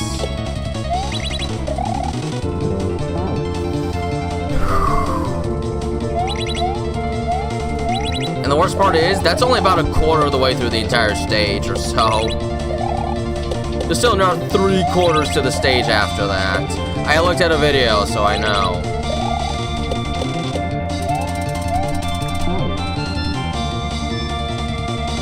I don't know. I'm not even paying attention to the beat.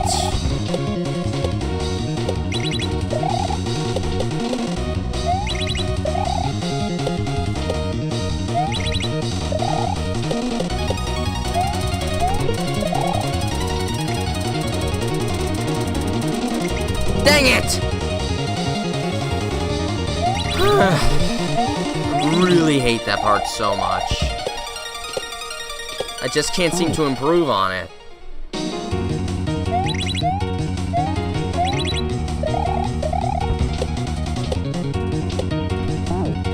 want to get to a new hack already. I want to finish this so I can move on to another one.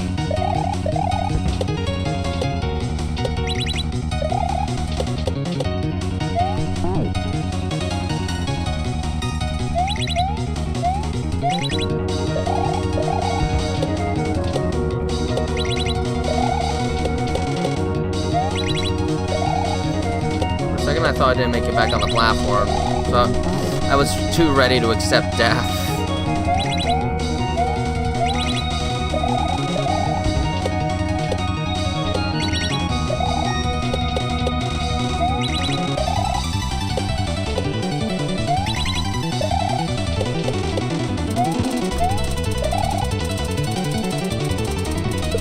Ugh.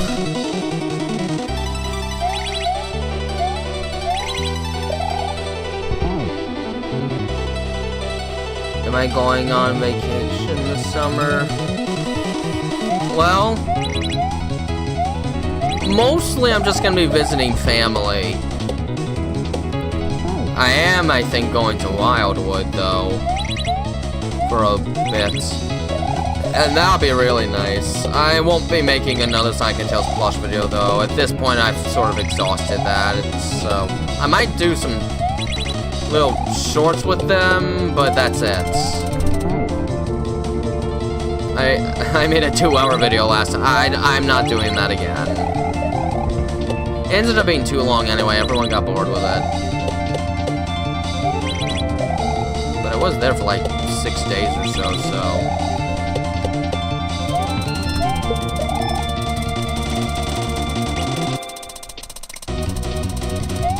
I didn't get the block!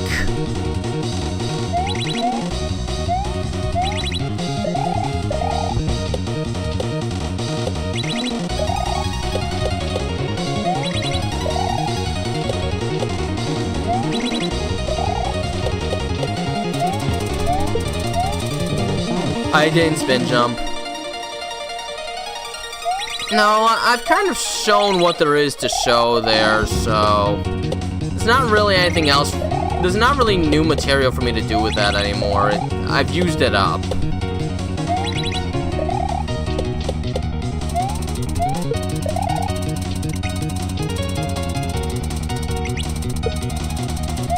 I didn't get it again. Not that I would have made it anyway.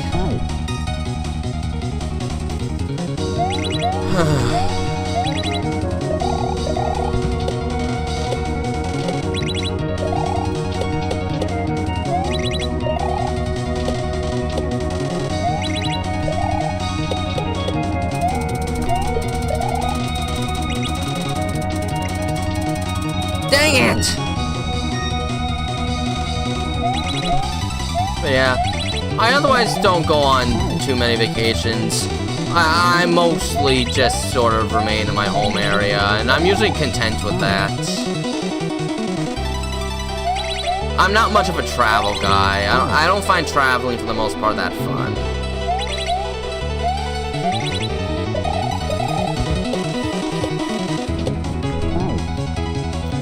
But my job does give me the summers off, so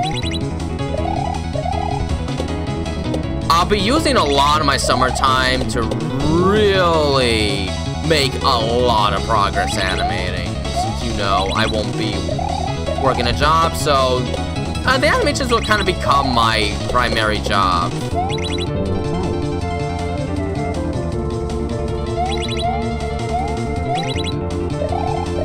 I'll see what I do, but that's still a few months away. It's only May. Rhyme not intended. Maroon 5.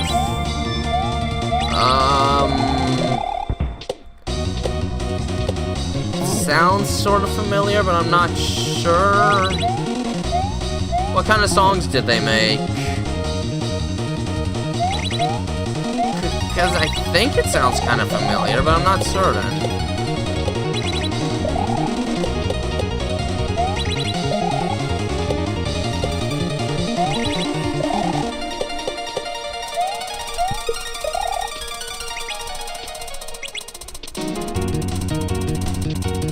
No!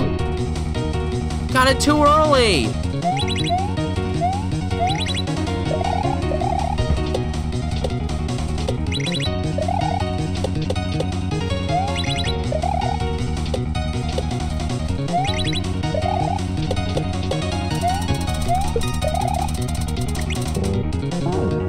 Sugar, payphone, this love. Don't know if I'm familiar with those songs.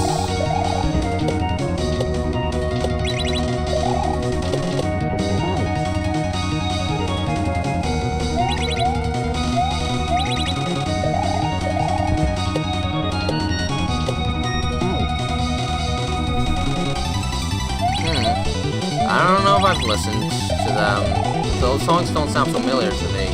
What kind of genre are they?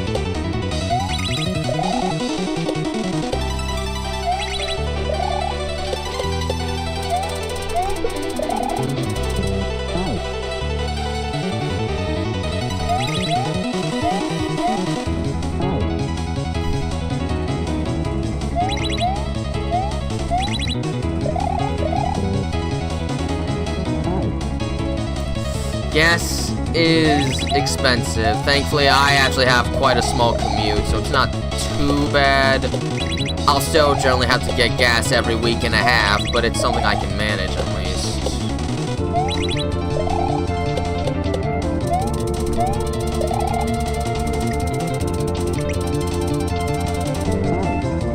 Huh.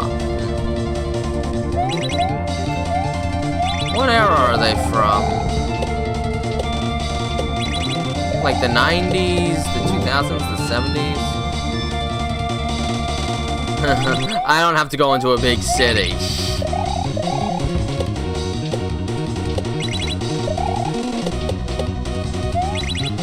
And the best part is, during my commute to work, I'm going the opposite direction of the traffic. It doesn't even take me 20 minutes to drive over to work from here. Which is wonderful. 2000s.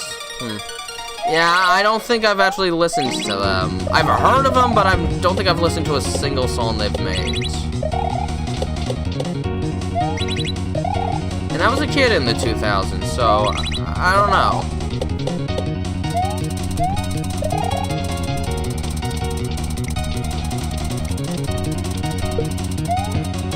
Screw that part.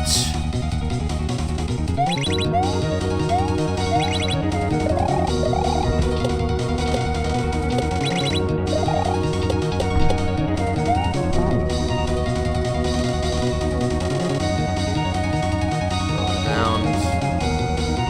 Oh, wait, there we go.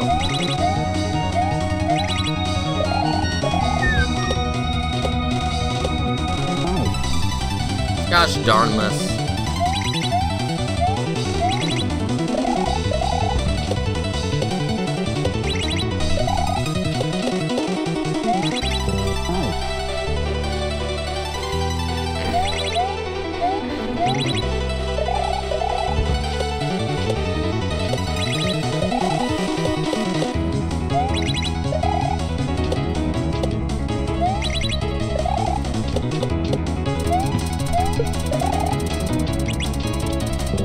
Darn it!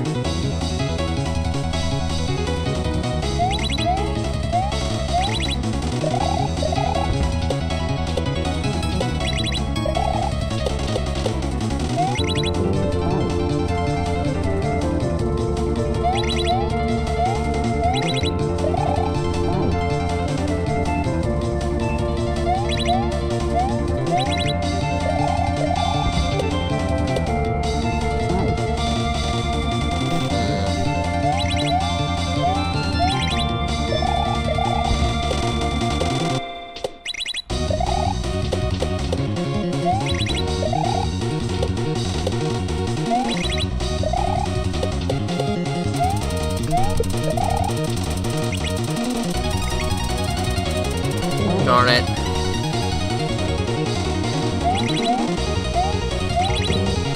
Really?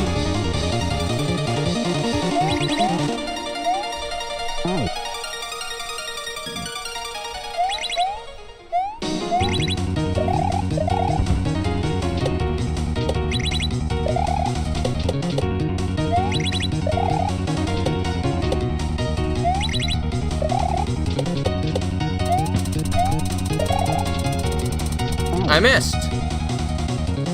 That rec room is shutting down. I don't know what we're talking about. What's rec room?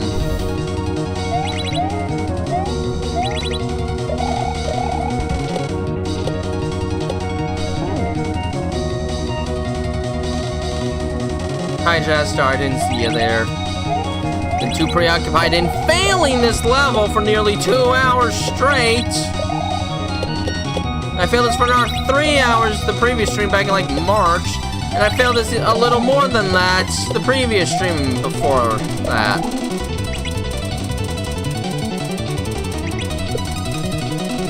What happened there? Oh, I've never played I don't have a VR headset, so I haven't really played VR games. But it's like Roblox. Well, if it's like Roblox, then that probably means I wouldn't have ever played it anyway.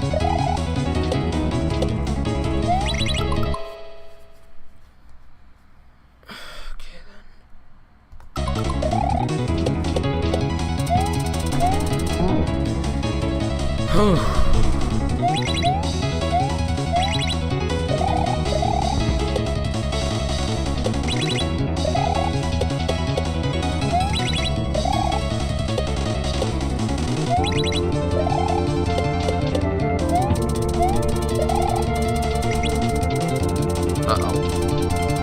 I knew it. I knew I screwed up.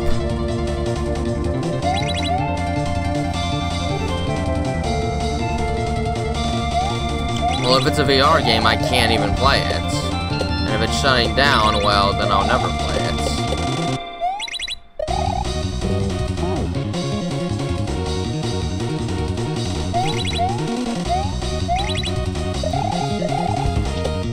The only thing I could imagine myself getting a VR headset for is for like horror games, like playing Resident Evil 7 in virtual reality mode. Imagine if I did that. That would probably be terrifying.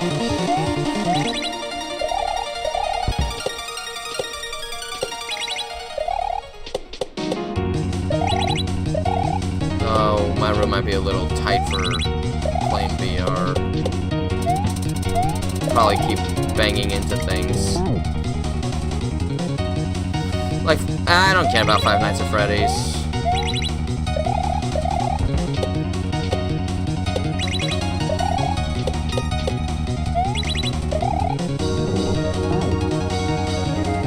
No, for me, to enjoy a horror game, it has to be a game where I actually have to navigate my surroundings, not basically do everything from one space. Because it's the fear of venturing into the unknown. You can't really do that in Five Nights at Freddy's, because you're only ever in one spot. Outlast. Yeah, that's pretty scary. The DLC is scarier than the base game, though.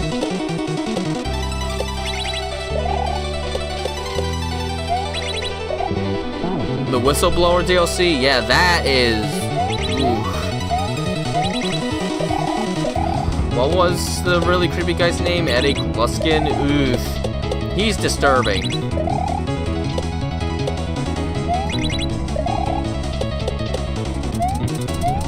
And exactly the last kind of person you'd ever want to meet in real life.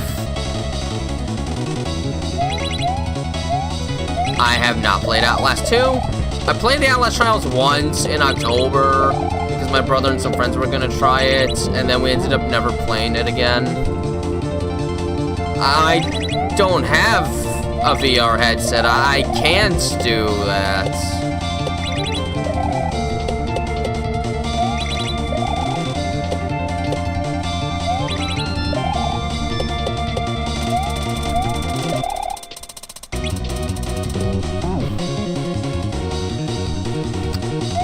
I saw it.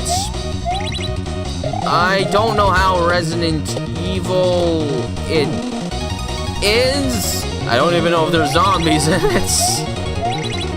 Although, as I've seen from some of the later Resident Evil games, the Resident Evil game doesn't necessarily need to have zombies. Definitely doesn't look like it's utilizing any of the main characters from the series, so... I don't know what to think of it. I felt mixed seeing the trailer.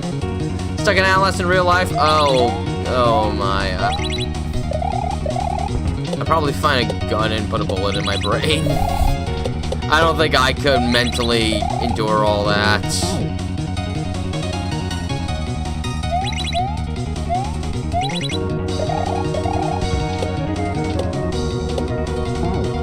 And honestly, by the time I lost my fingers, I'd probably go unconscious, and then I would just be gutted alive.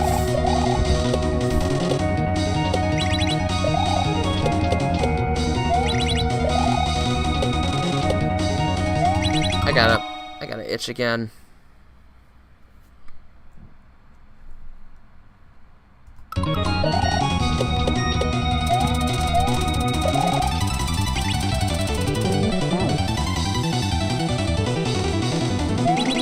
Or maybe I would just try and, once I found myself on ground floor, I'd try to break a window and escape.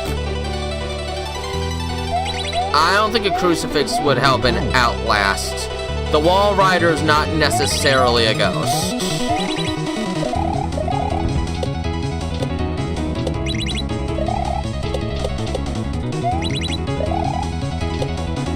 Yeah, I really don't think a crucifix would save you in that asylum.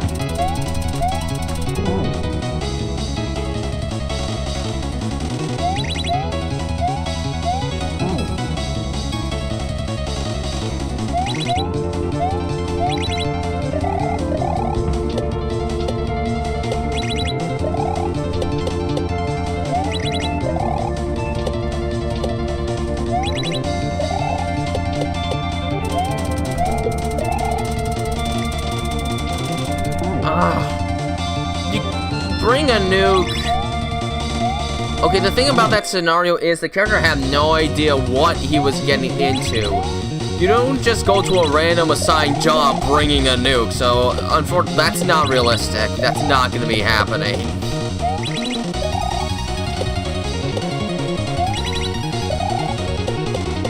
Like, if you're told you have to do an interview at this building, are you going to bring a nuke? Where are you even gonna get a nuke?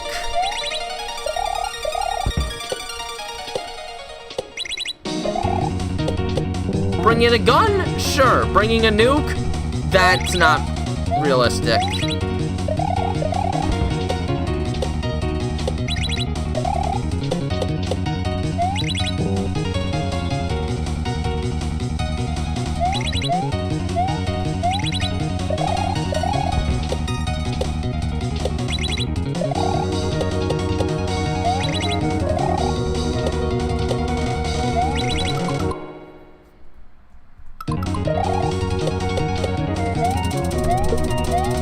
Oh man.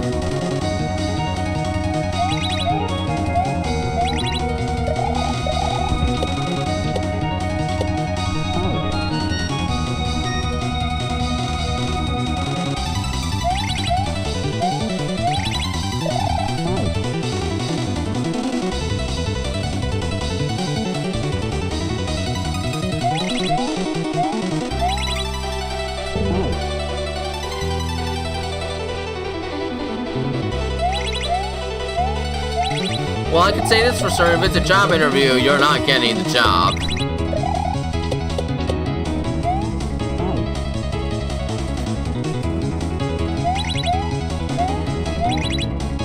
And if you survive that ordeal, you're likely going to jail.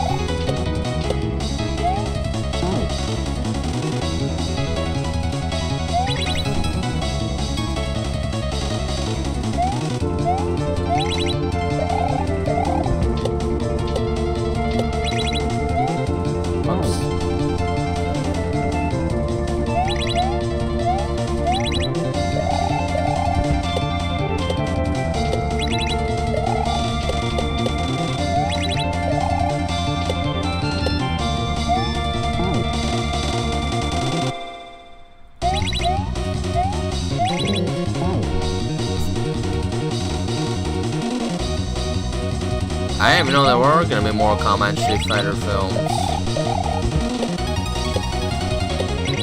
Although I don't really play fighting games, so I guess that wouldn't ever show up in my feed. Create a black hole. Okay, come on. I don't even know if Tails could do that. Could he? Could he? I guess that's food for thought. Is Tail smart enough to be able to create a black hole? Not that he would, because he'd know better than to endanger all of life like that.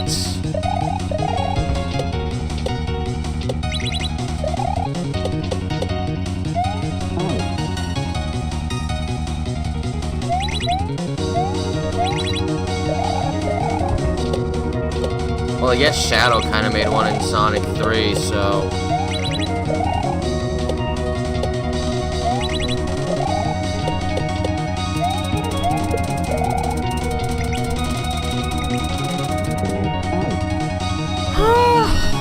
I'm never gonna beat this.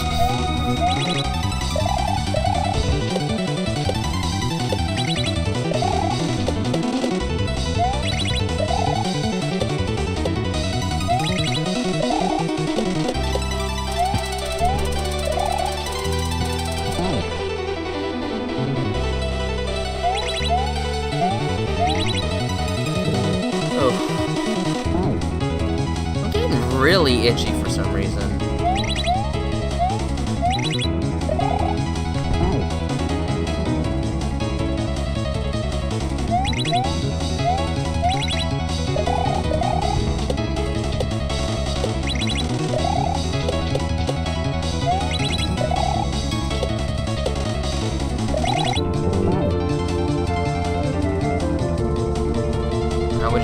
I don't know. I don't even think you're supposed to survive it. Well, I guess we'll get our answer when the Backrooms movie releases.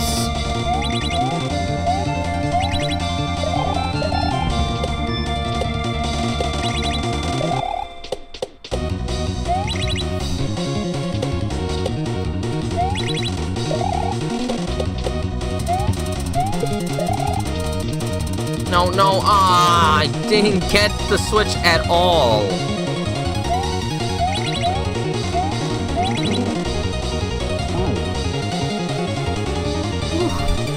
Like itching all over.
Okay, that might be the closest I've ever gotten to actually clearing that.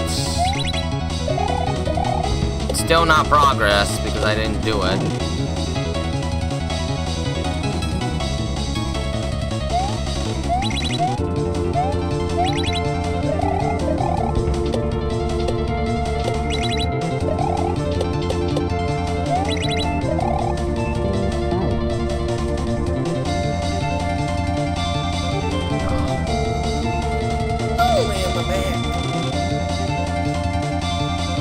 This hack is starting to stiffen me.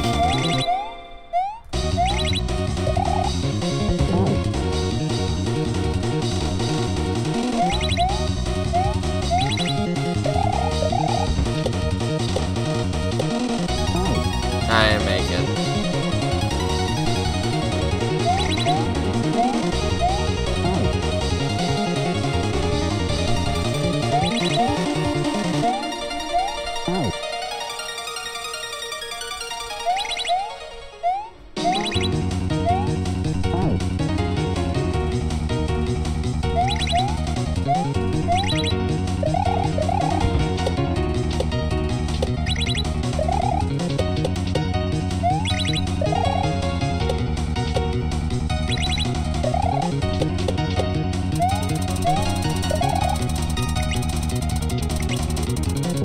Dang it.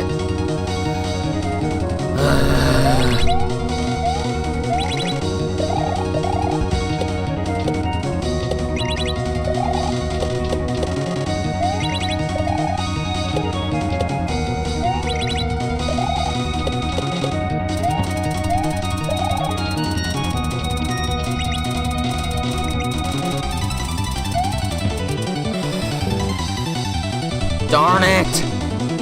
Did I have to drop the block just like that?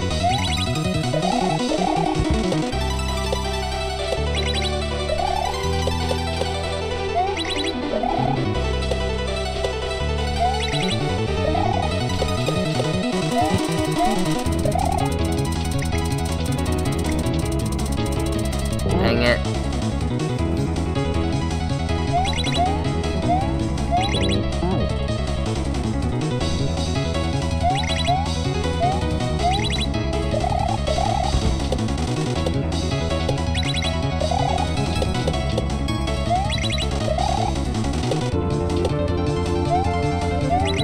Dang it.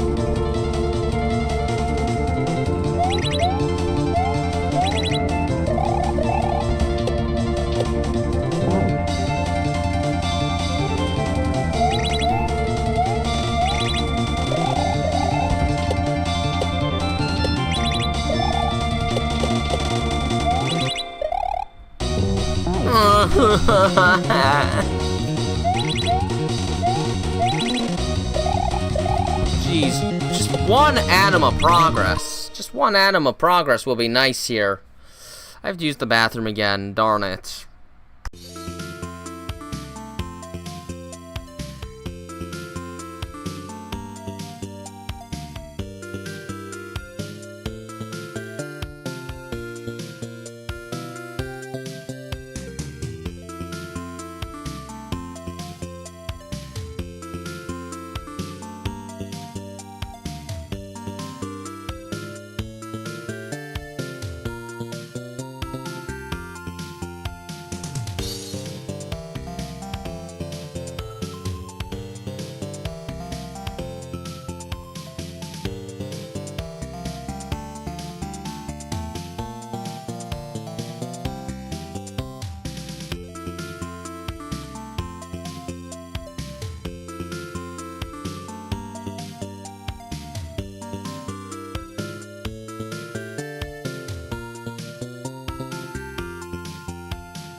Alright.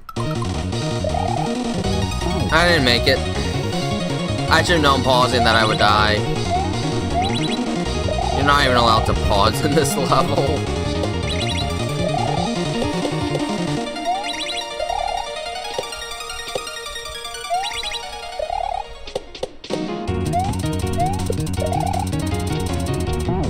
I'm not gonna make it anywhere in this.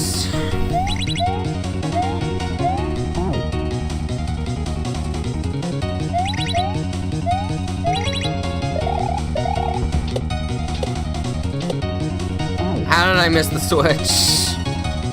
I missed it all!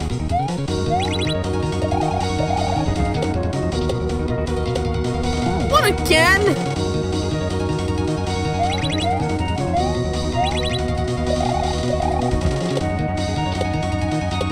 There.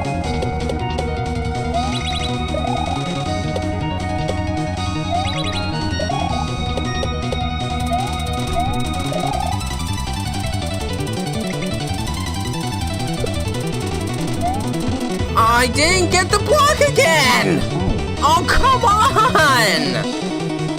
If I didn't have to do that part, maybe I'd actually be able to get through the stage.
It's not like it's super hard to get back to that point, but that one part is just impossible.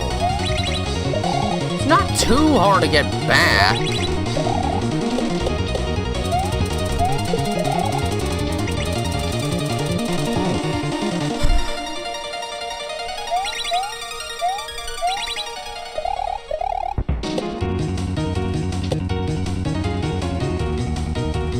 Yeah, exactly.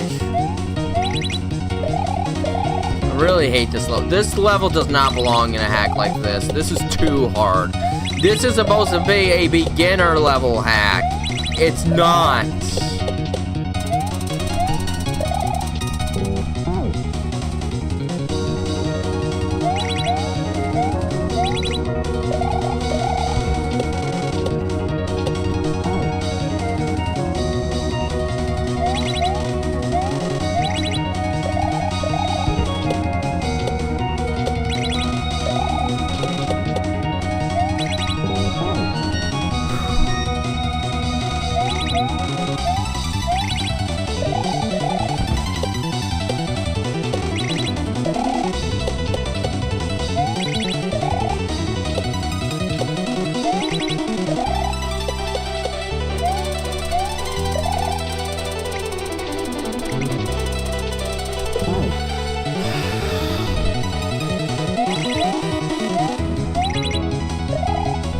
Well, this is just too much. I've been here for almost 2.5 hours. I still can't get past that one part.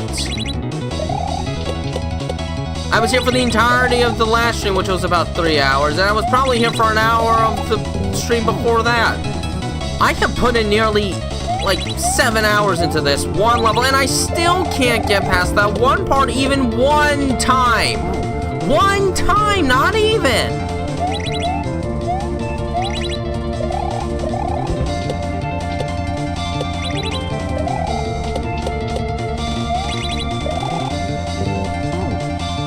Oh, I feel like I'm raging right now. I'm getting sick and tired of this. There's still 3/4 of the stage left after this, and I can't even get past that one part.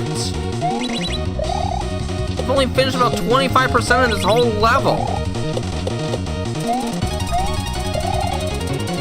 If even that, maybe it's only 20%. I don't remember.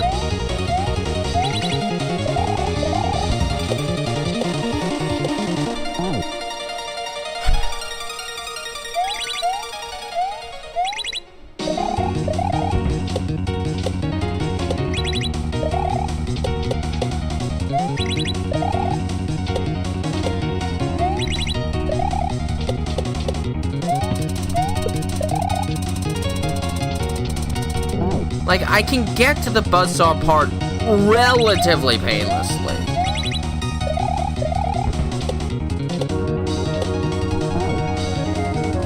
That's why I said relatively. I can still screw it up.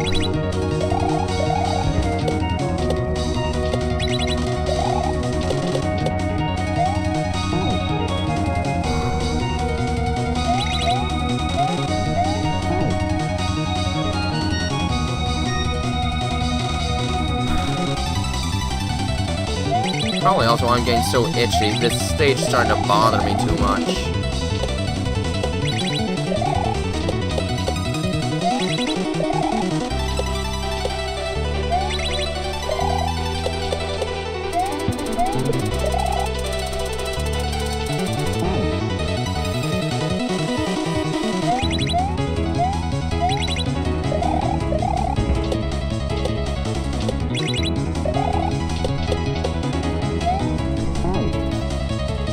Hit the switch.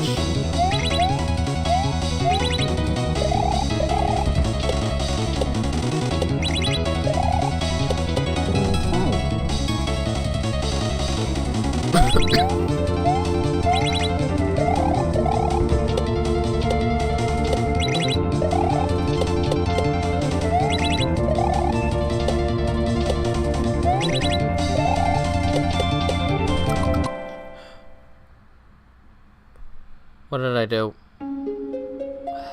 I left the stage.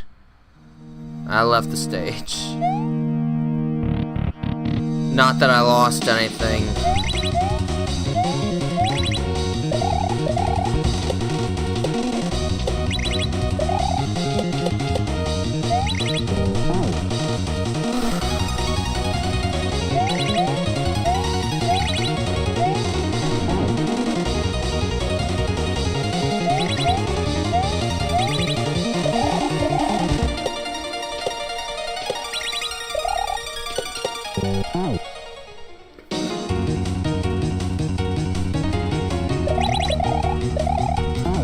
Starting to consider if I should give up the personal satisfaction and just start using save states to get through this one, because I don't want to have to stream only this every Sunday. I want to get to a new hack at this point, and I'm clearly not improving.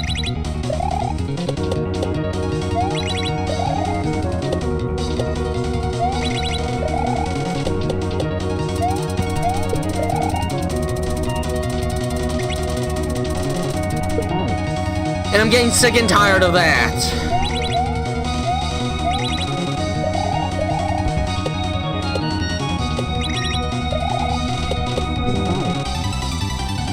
And I'm sure all of you are getting sick and tired of this too.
I'm not having fun anymore.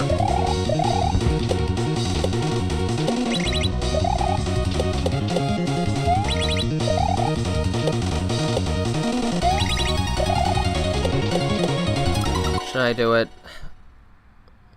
Wait, just pressing selected.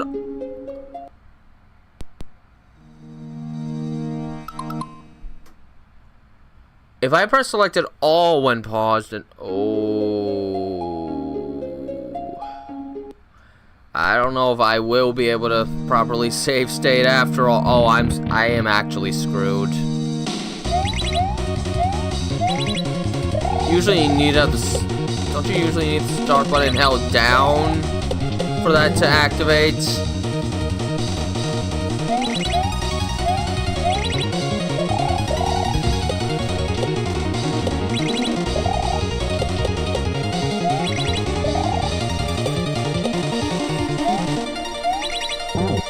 I guess I'm not save stating. That means I have no choice. I have to get through this.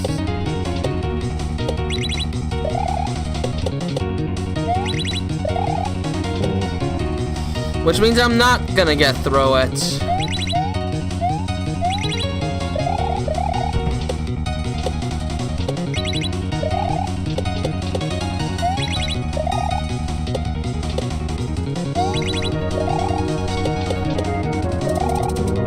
What did I do that for?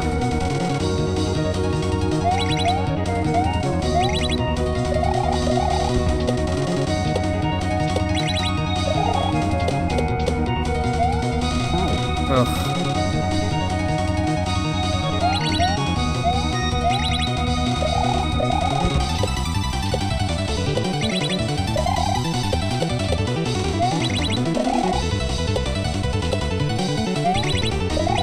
Oh my gosh, what did I do? I can't believe I did that.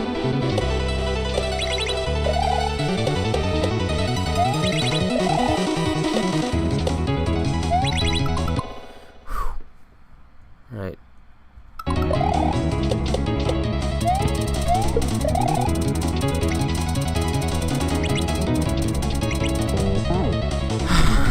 I just want to get through this. That is all. I just want to get through.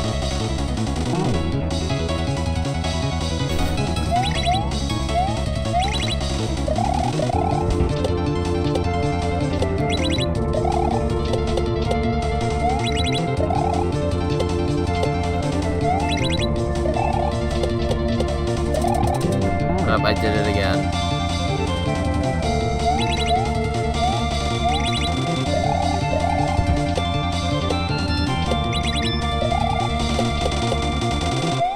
Whoops. I didn't hit the switch.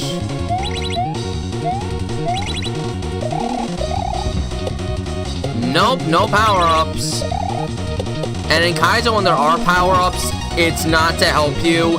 It's to add a different kind of challenge, and if you get hit, you're still finished anyway. Either the stage will be literally impossible if you lose the power-up, or you still instantly die. Power-ups are not to help you in Kaizo. They're for specified challenges.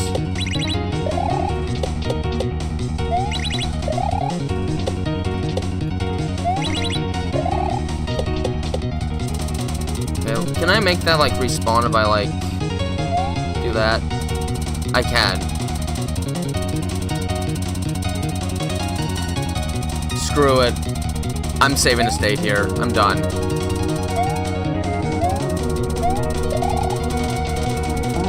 There. Now I can just start here and I give up.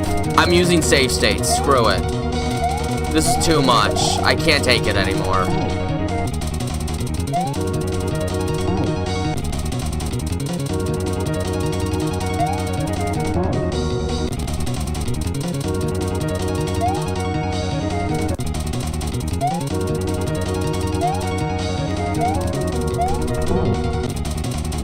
Oh, this might actually make starting it harder. I don't even know if this is better. I don't even know if doing it this way is better.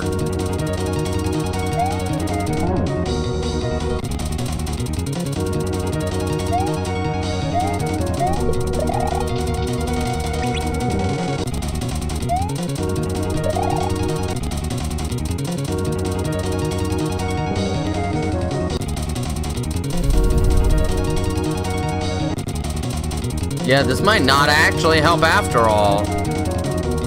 Oh, look at that. I save state and it still doesn't make things any easier. If anything, it seems to ruin my mojo.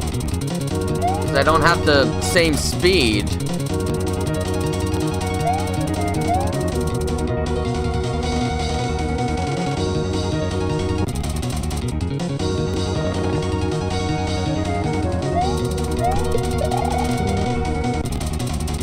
Yeah, I don't know if the save state's gonna help either. I'm not doing better. I might be doing worse.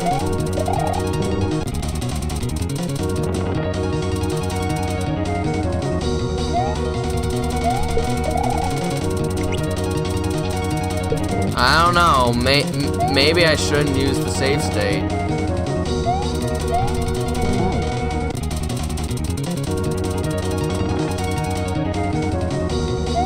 I thought the save state would help, but if anything, it seems to change the timing of everything because I don't have the same kind of speed that I usually have, and then that spawns at a different time.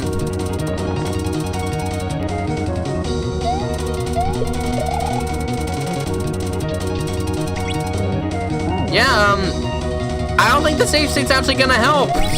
I don't believe it. I'm just screwed either way.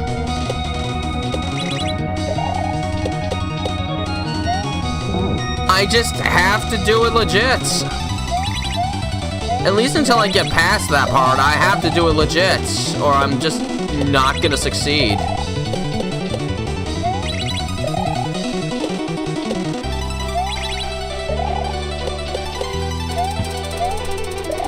Yeah, it's just easier to time when I do it from the start.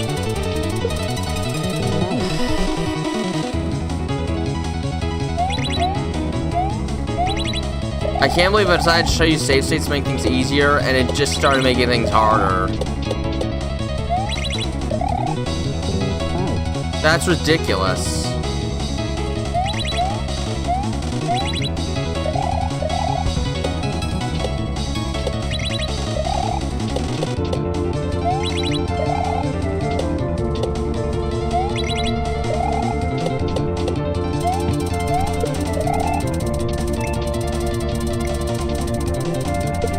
Not again!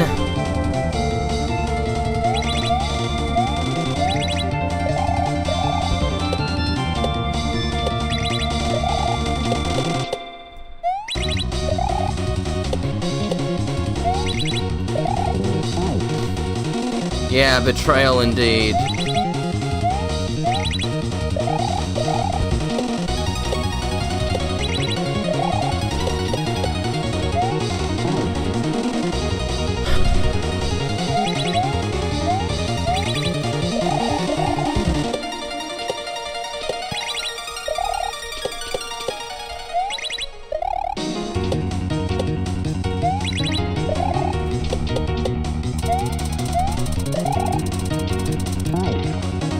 Hi, Isaac. Jeez, the save state was like, no, you're trying to graduate kindergarten? Nope, no cheating. You gotta do it right.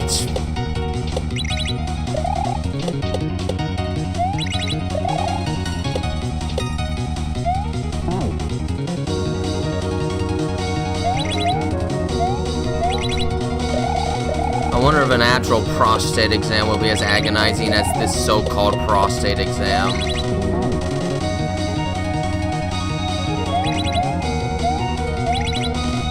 At least will be a lot shorter.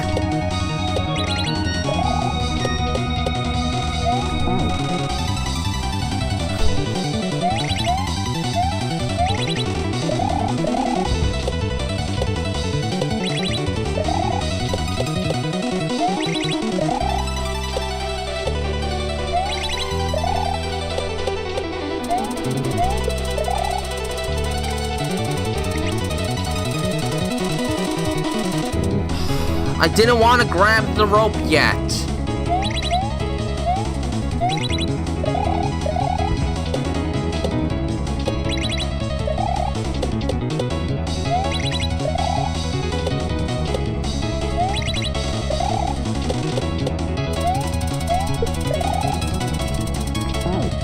I feel like I'm gonna... At worst, I might slam this table, but that's about it.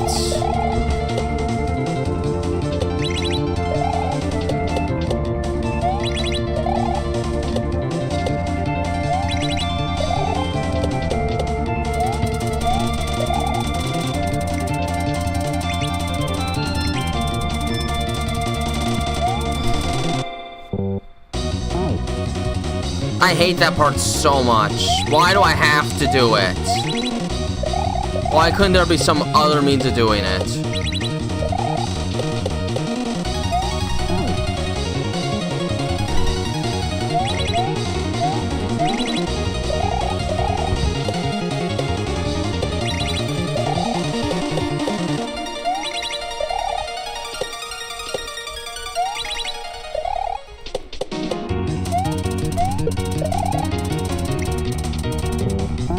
Oh my gosh.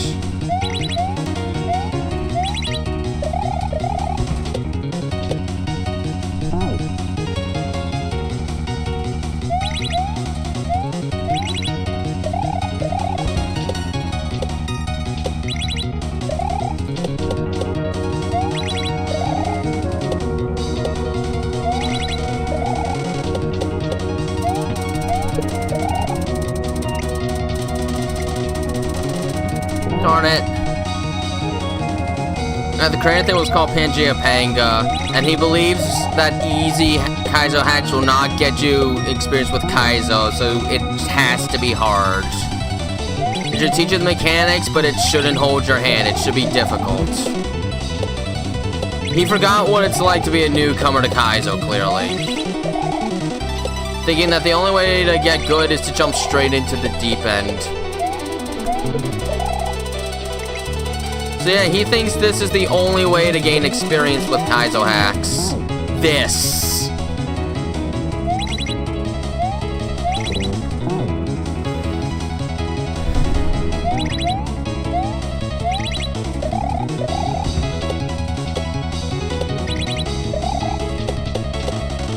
The hacks he usually makes are supposedly much tougher than this.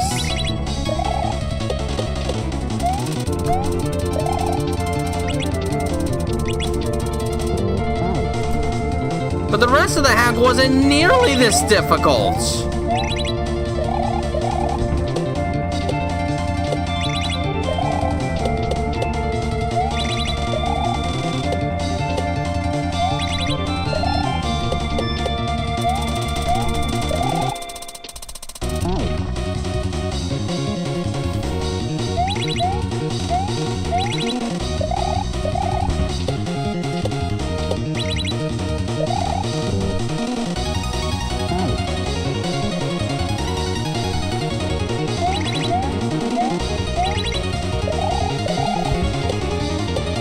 I definitely need to play a bit of this outside of streams because, oh my gosh, if I don't, I might actually never beat this hack.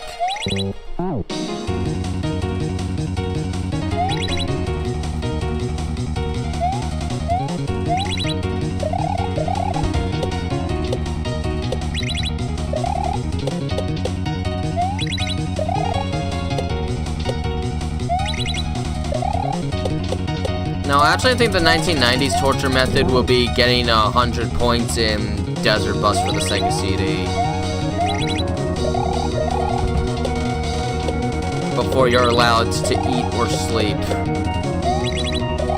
You must get 100 points in Desert Bus. That'll keep you going for maybe... Wait, doesn't it take like 8.5 hours to get a point? Okay, now if you actually did 100 miles without eating or sleeping, you would actually die, so, let's say 5 points. There. That's a whole work week's worth of Desert Bus.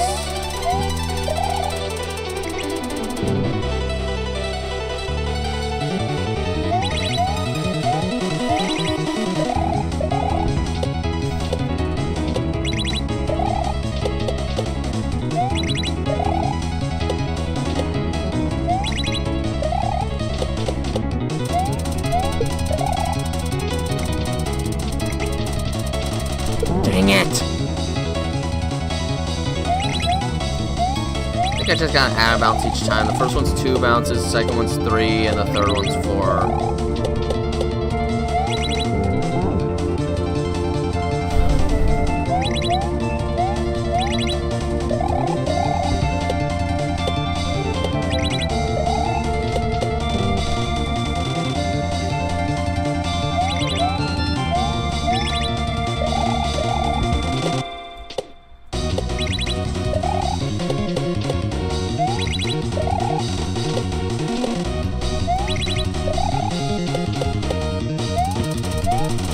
gonna say is, if I do successfully get through this part, I am officially save stating, since it will actually be a safe spot. I don't want to keep doing this part over again.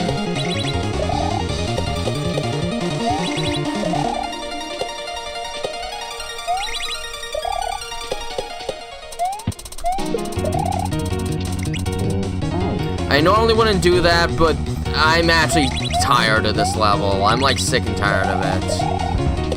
So if I get past that one part, I am save stating so I don't have to do it again.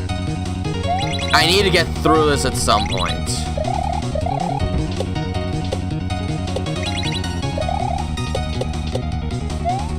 I definitely won't get it finished before I turn a year older because it's gonna be my birthday in 3 days.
One, two, three, 1, 2, 3, 4. Sometimes 4's too slow.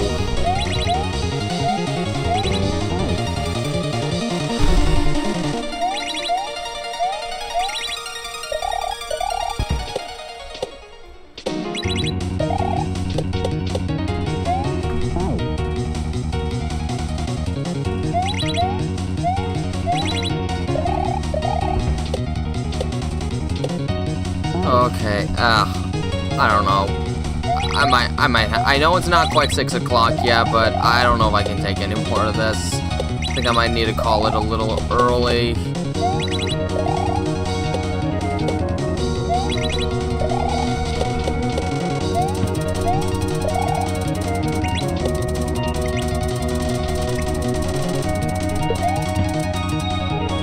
Close, but no. If I just threw that block to the side instead of up, that might have actually done it.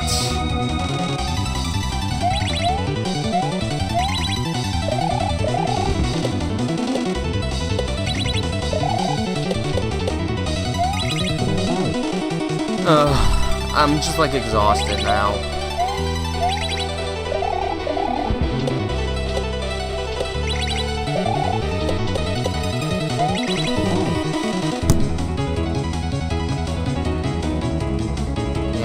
I think I'm gonna have to call it here. That's enough.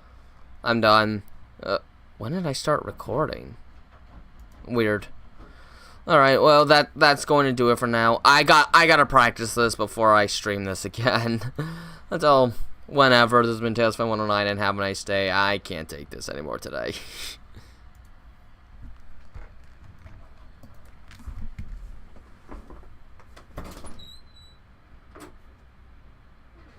She's gotta go to the